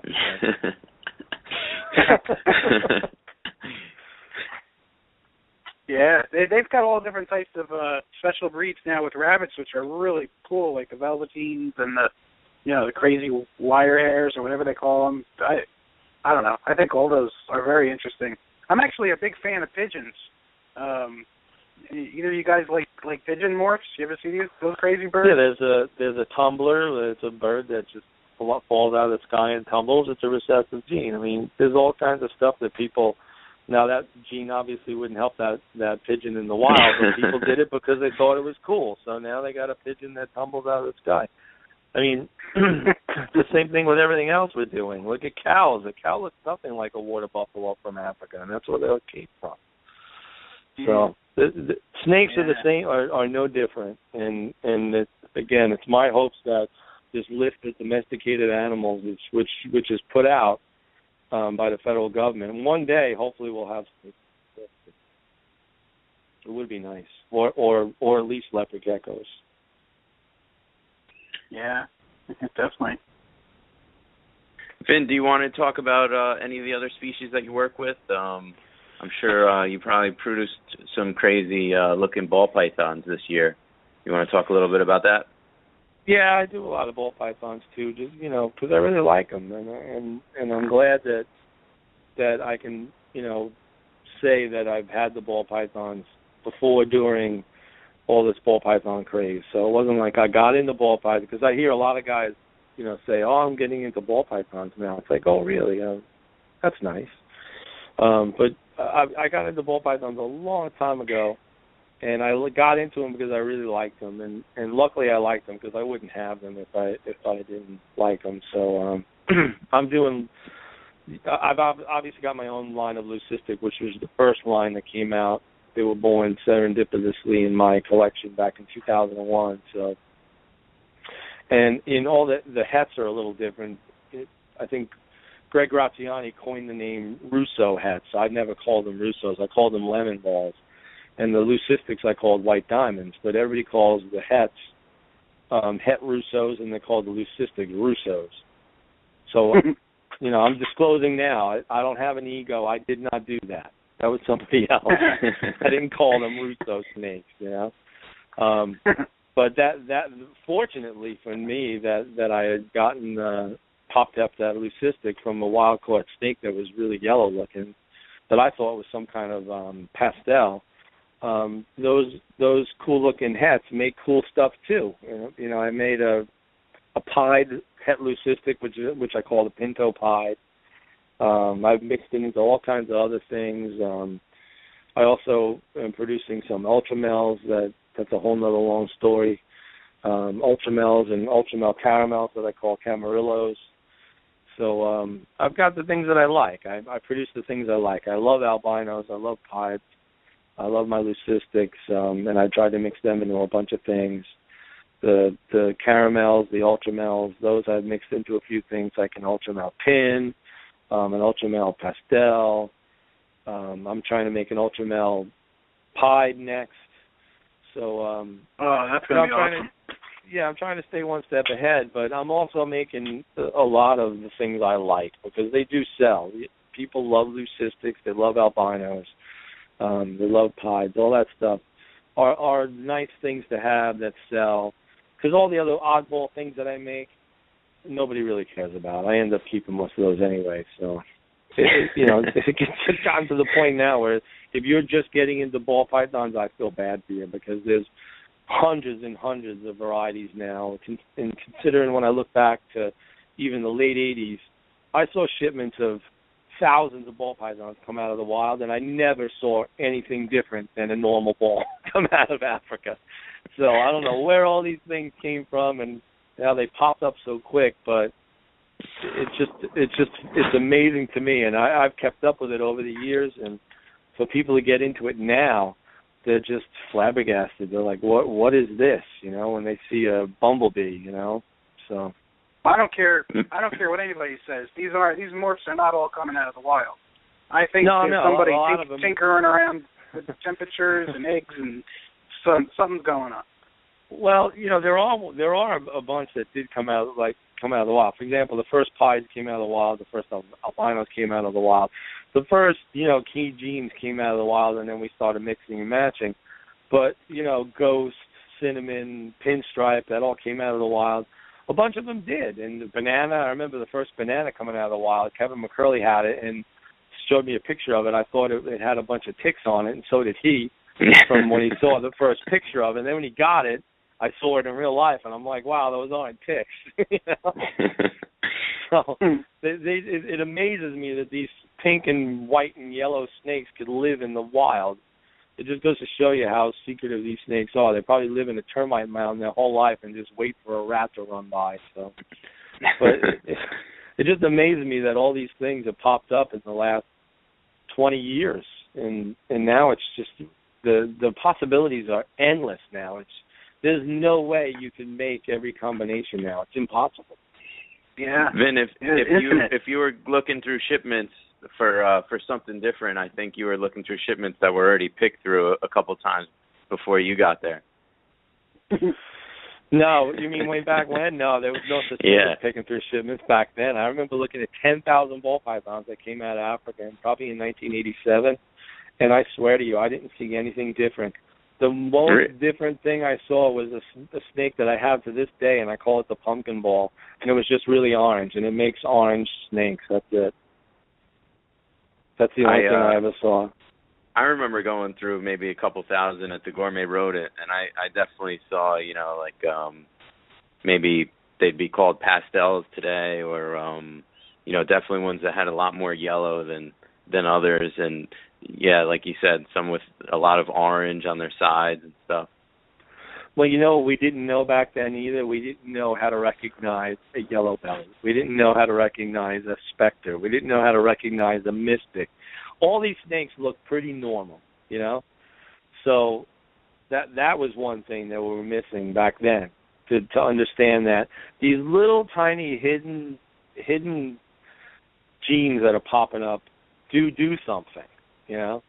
So it took a lot of guys, a lot of work to figure that out. I mean, Amir, he figured out that whole yellow belly thing, and then the specter thing by breeding a yellow belly to a specter, and he thought a specter was a yellow belly. I mean, to me, that's just amazing that all that stuff popped up. And then he made the pumas, and then the sumas. It's just, to me, it's again, if you're just getting into this and you need to, even Google all those things I just said, your head would spin. we're Vin, next week we're going to have Dr. Ben Morell on, who's a geneticist. So we'll have a good introductory class for everybody. Right. Yeah. They'll need it. Why don't you talk a little bit about your book and what people could expect if they pick up a copy? Well, in Europe, it's called the Boa Bible. Now, I didn't name it that. Now, there's a lot of information in that book. I remember one time being at a reptile show, and some kid was looking at the book, and he said to his mother, "Hey, Mom, I want to buy this book." And she saw that it was $55. It's like, "Oh, we'll just get that information on the Internet." And I said to her, "Unless somebody tapped the USB port into my head, you're not going to get that information on the Internet. None of it's on the Internet. It's all my knowledge from the last 30 years.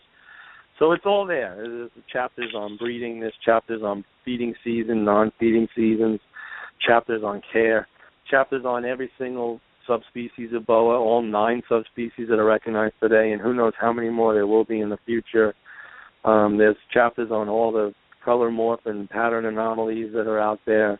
There's chapters on every geographic range of boa that I start in South America from Argentina and work all the way up into Mexico, showing snakes from every single country and what they look like in every country. So it's a compiled history of what I've been working on for 30 years, and there's pictures in that book that are about 30 years old. So not all the pictures I took right before I wrote the book. A bunch of them I took a long time ago in anticipation of compiling information to put somewhere for somebody to understand. So I would say it's probably my life's work all put together into a book, and I won't do it again. It took way too much time, that's for sure. and you traveled to South America and Central America. I've been to all these places, exactly. I photographed snakes in the wild. I've been to the wild where they come from. I've been to Ecuador, Peru. I've been to all of the Central American countries. I've been there, and I've seen the snakes. So one of my next trips will be to all the islands in Belize to see these snakes. So that's going to be another big trip. I just wrote an article about island boas for the new magazine Herp Nation. Scott Waters asked me to write an article last August when I saw him in Daytona. So that will be out in the next Herp Nation edition, and it's about all of the island-type boa constrictors. Now, it's nothing new that I wrote an article about island boas. Louis Forrest did it for Reptiles magazine back in the 90s, and I obviously did not plagiarize him in any way, but I just did, I would say, in my opinion, a second edition of that, meaning there's a lot of other snakes that are discovered now that nobody knew about back then. So I did an article on those. There's snakes from West Snake Key, snakes from Lagoon Key, all up the coast of Belize, obviously the Coral Key, the Cape Hawker, and a few others I mentioned in this article. And I also discussed the other island type boas like Corn Island, Hog Island, and Pearl Island. But the emphasis is on the island boas off of Belize and how different they are from the mainland snakes. So that'll be something to look for. The book covers most of that stuff. It doesn't cover all the new island types that have been coming out. I've been collaborating with a PhD from Dickinson University named Dr. Scott Bobak. He's done a lot of research on island boas from Belize. So he and I have been working together on an article, a scientific journal article on boas. So it's like a never-ending thing for me. And when you were traveling, would you be out there in the boa's habitat with a temp gun and taking notes? Did you come back from your trip and change any things in the way you keep your boas in captivity? Oh yeah, I've traveled with thermometers, hygrometers, and got an idea what was going on. The one thing I changed the most was temperature. I definitely kept boas way too warm prior to those trips. I remember being up in the cloud forest in Costa Rica, and it was about 60 degrees one morning, and I'm like, wow, it is cold up here. And then the sun would come out on the south side of the mountain, and you'd see a boa basking on top of a rotten log, you know.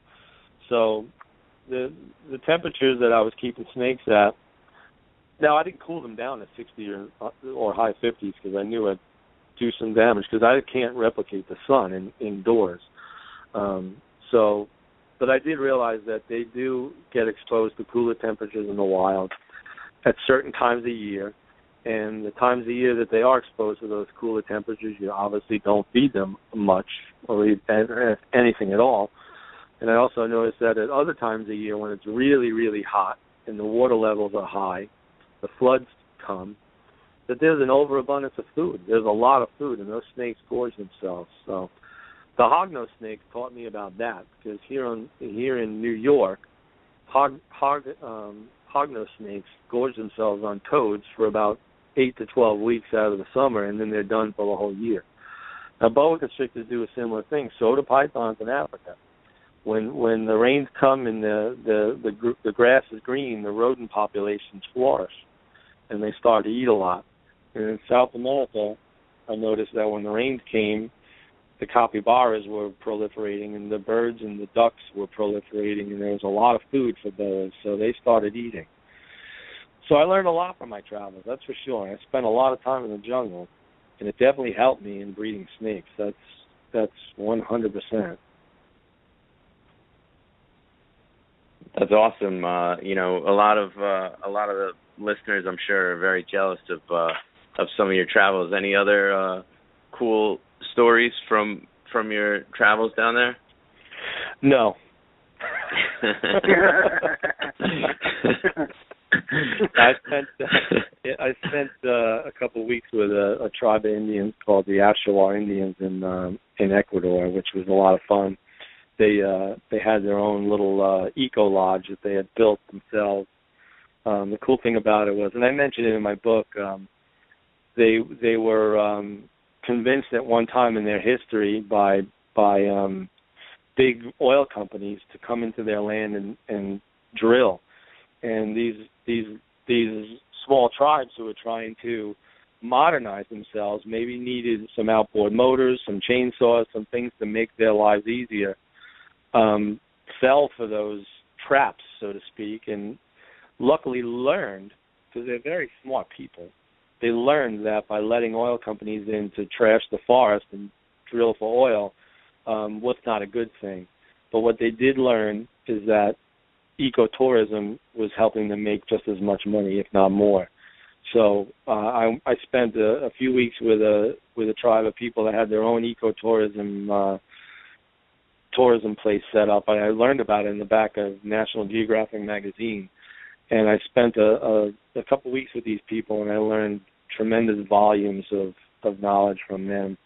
And they were very wise beyond their years, considering people from our modern world would think that they were Neanderthal, but they're very much smarter than we would ever know. And they knew that treating Mother Nature with respect and kindness was far greater than the mighty dollar. So I learned a lot from those people, and I learned a lot about the jungles, spending time with those people, and in the heart of the Amazon, which is the lungs of the earth. Hey, Vin, could you ever see yourself leaving modern society and, retiring in the jungle? Because I could see myself doing something like that one day. I would love to just get away from all this sometimes. Nah, I'm sorry, I can't. I love it there, but it's not. It's I'm too used to the world I have today. So maybe one day, maybe in a different. I do spend a lot of time in the mountains in New York State, the Adirondacks and the Catskills. I could see myself sitting in a cabin on a lake fishing every day as a retired person and living off the land that way, deer hunting and, living off the land, eating what I could find, like they do in Alaska. But as far as the jungles in South America, there's way too many things that could kill you. more than up here, that's for sure. I mean, I came across snakes that I've never seen before in my life, and one scientist that was with us said to me, "Oh, you're the herpetologist guy. Why don't you grab that snake?" And I said to him, "If I grab that snake and it bites me and it's venomous, are you carrying my 210-pound body 3 miles back to the lodge?" I said, "I doubt it. You'll just leave me here to rot." So there's just way too much we don't know about that part of the world, and I'd like to leave it that way. Those native Peruvians, Vin, what was their view of the boas? It was, I spent a couple of days looking for boas, and it wasn't until I talked to an Ashawar Indian who was also a shaman about boas that I found them, and he found them instantly. They are so in touch with their environment. They knew exactly where to go and where to find things, and he was in Ecuador, but he brought me to Peru to find snakes in Peru too, and I couldn't believe what I saw there, and then how simply and easily this guy found snakes. It was like he was like Father Nature, and he called them, and they just showed up. I mean, amazing. The same thing happened to me in Australia. I was in Australia for a couple of weeks, and I didn't find a thing. I met a guy who worked at a crocodile farm, and I told him I'm an American. I'm into reptiles. I'd just love to see some in the wild.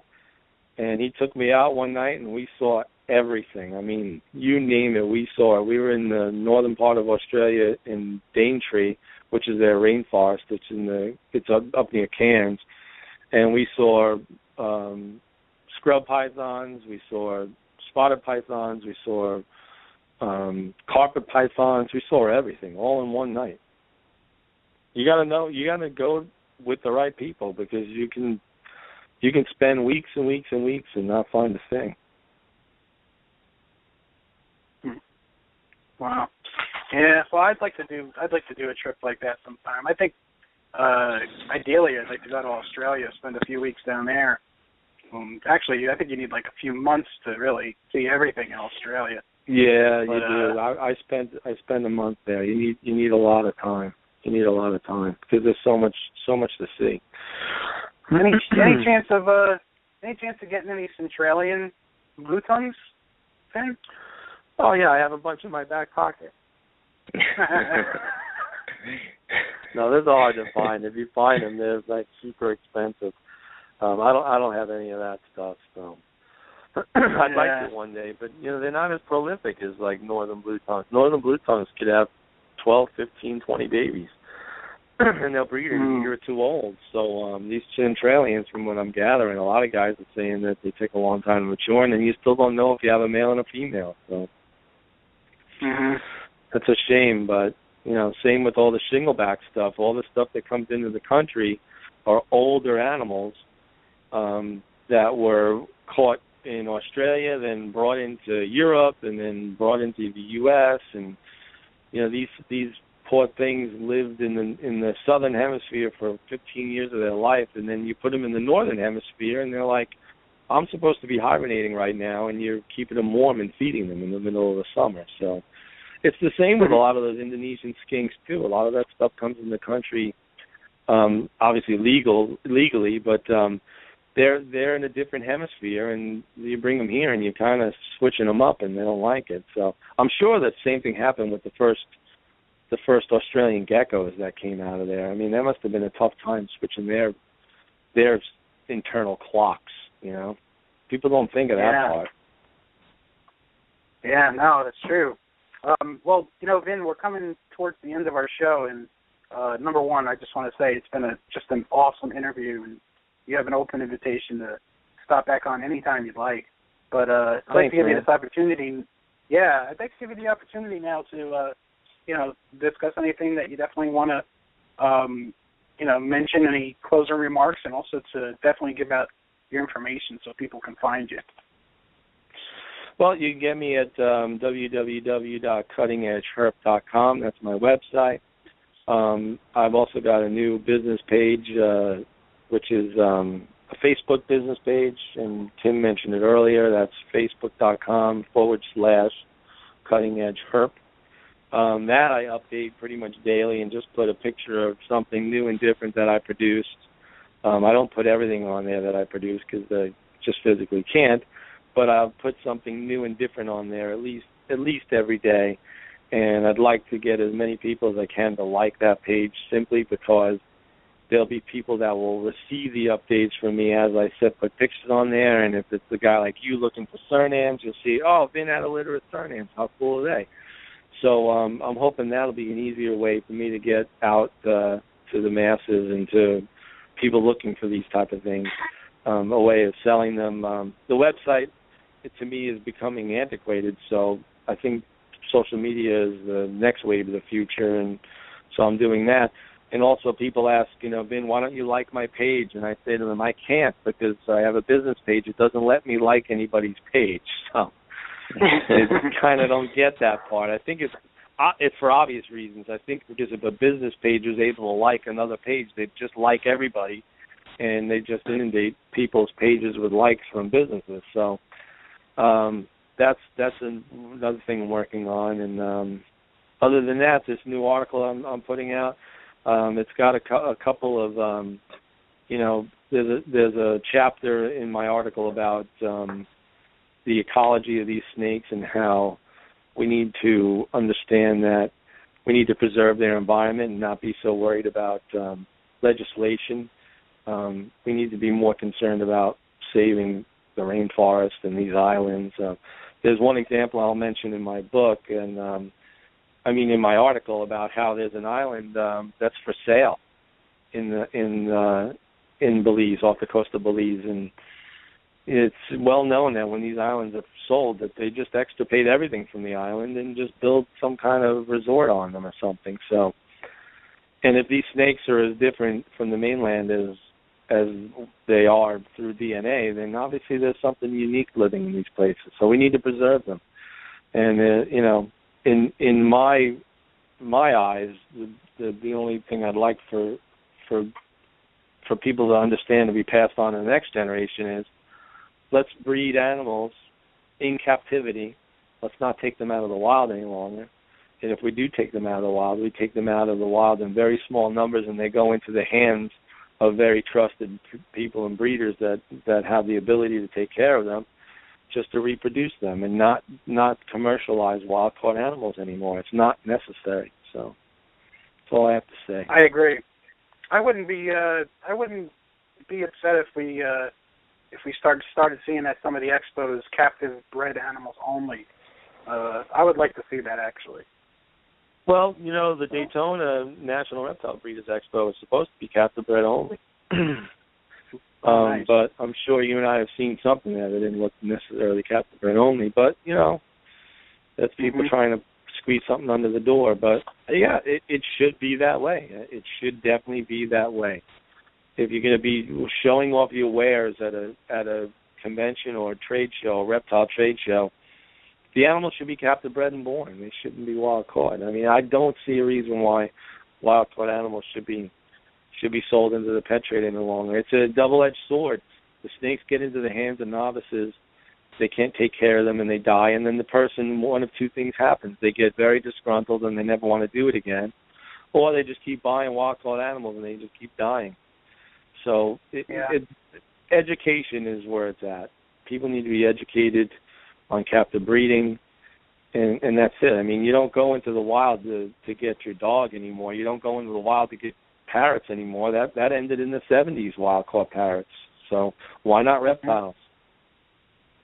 Yep, exactly. And Vin, why don't you mention some of the shows that you'll be at in the coming months?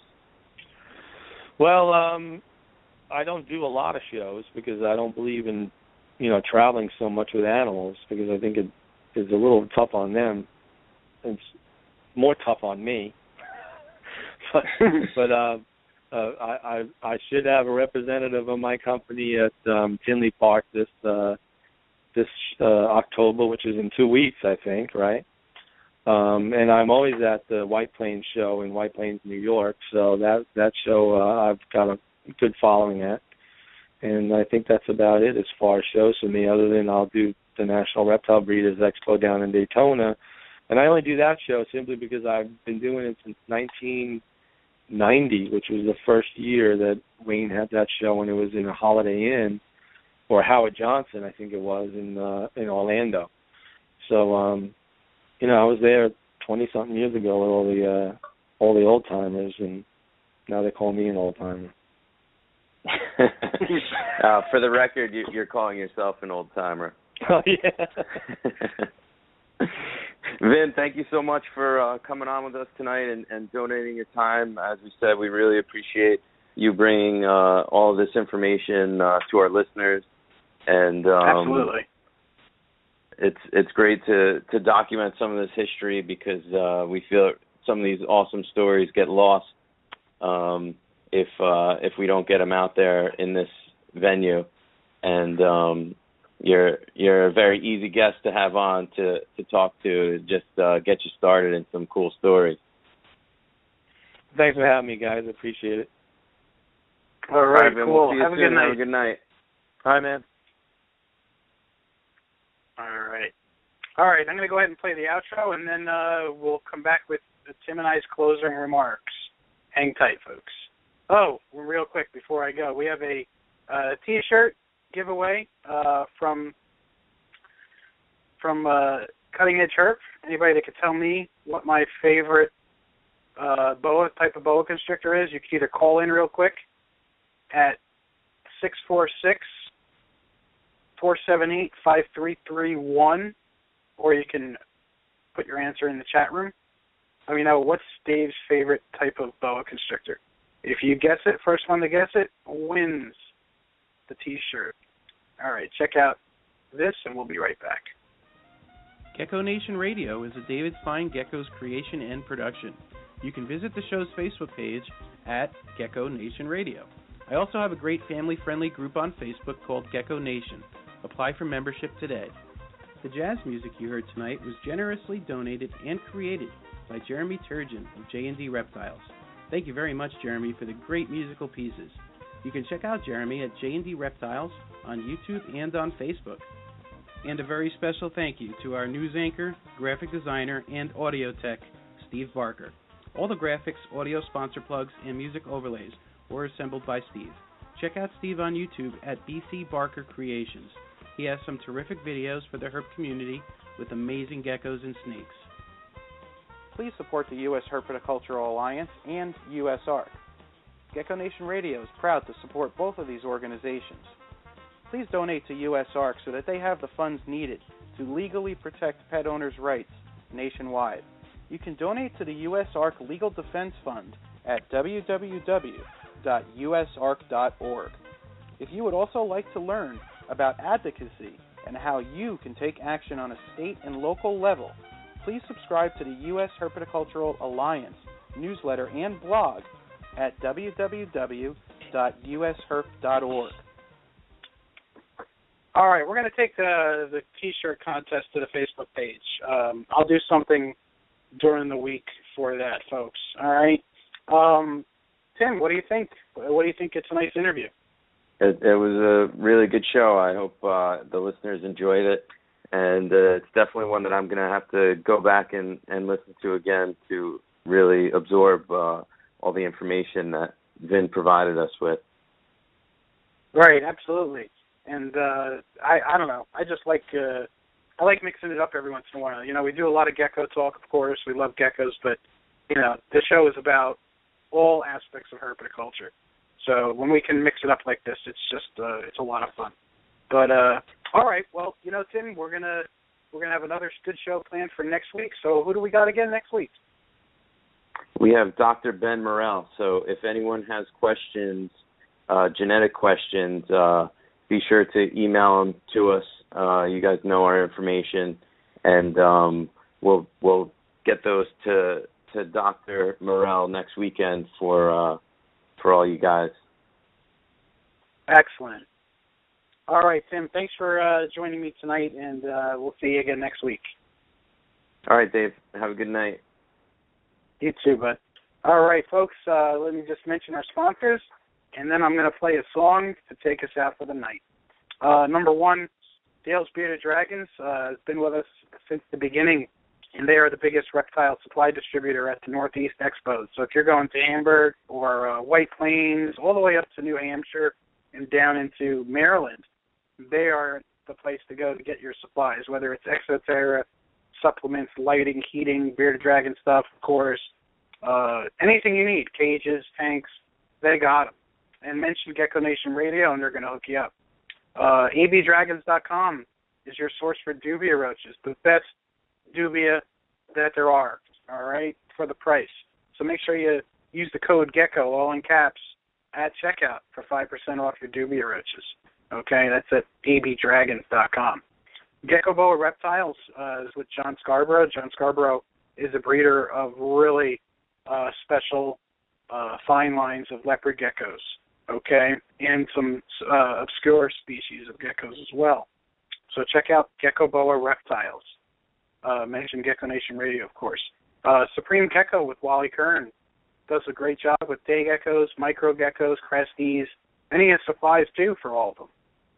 So definitely check out supremegecko.com.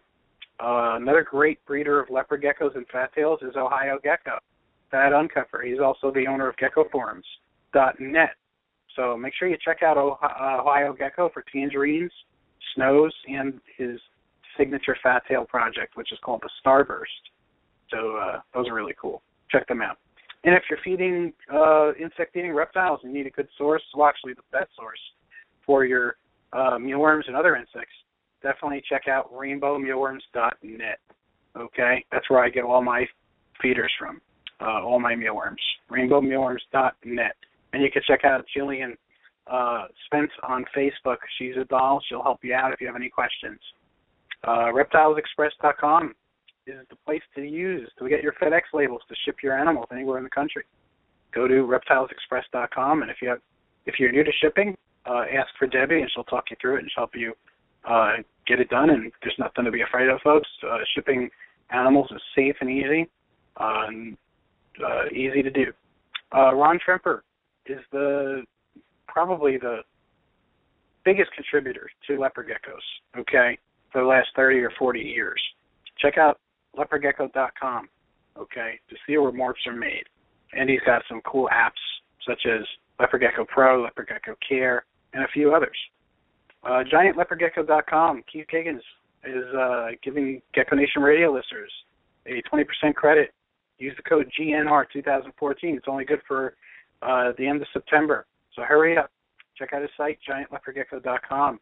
Got some really great geckos. And, of course, if you're feeding your feeder insects, make sure you use the best food available, which is MS2 Premium Insect Chow. Okay?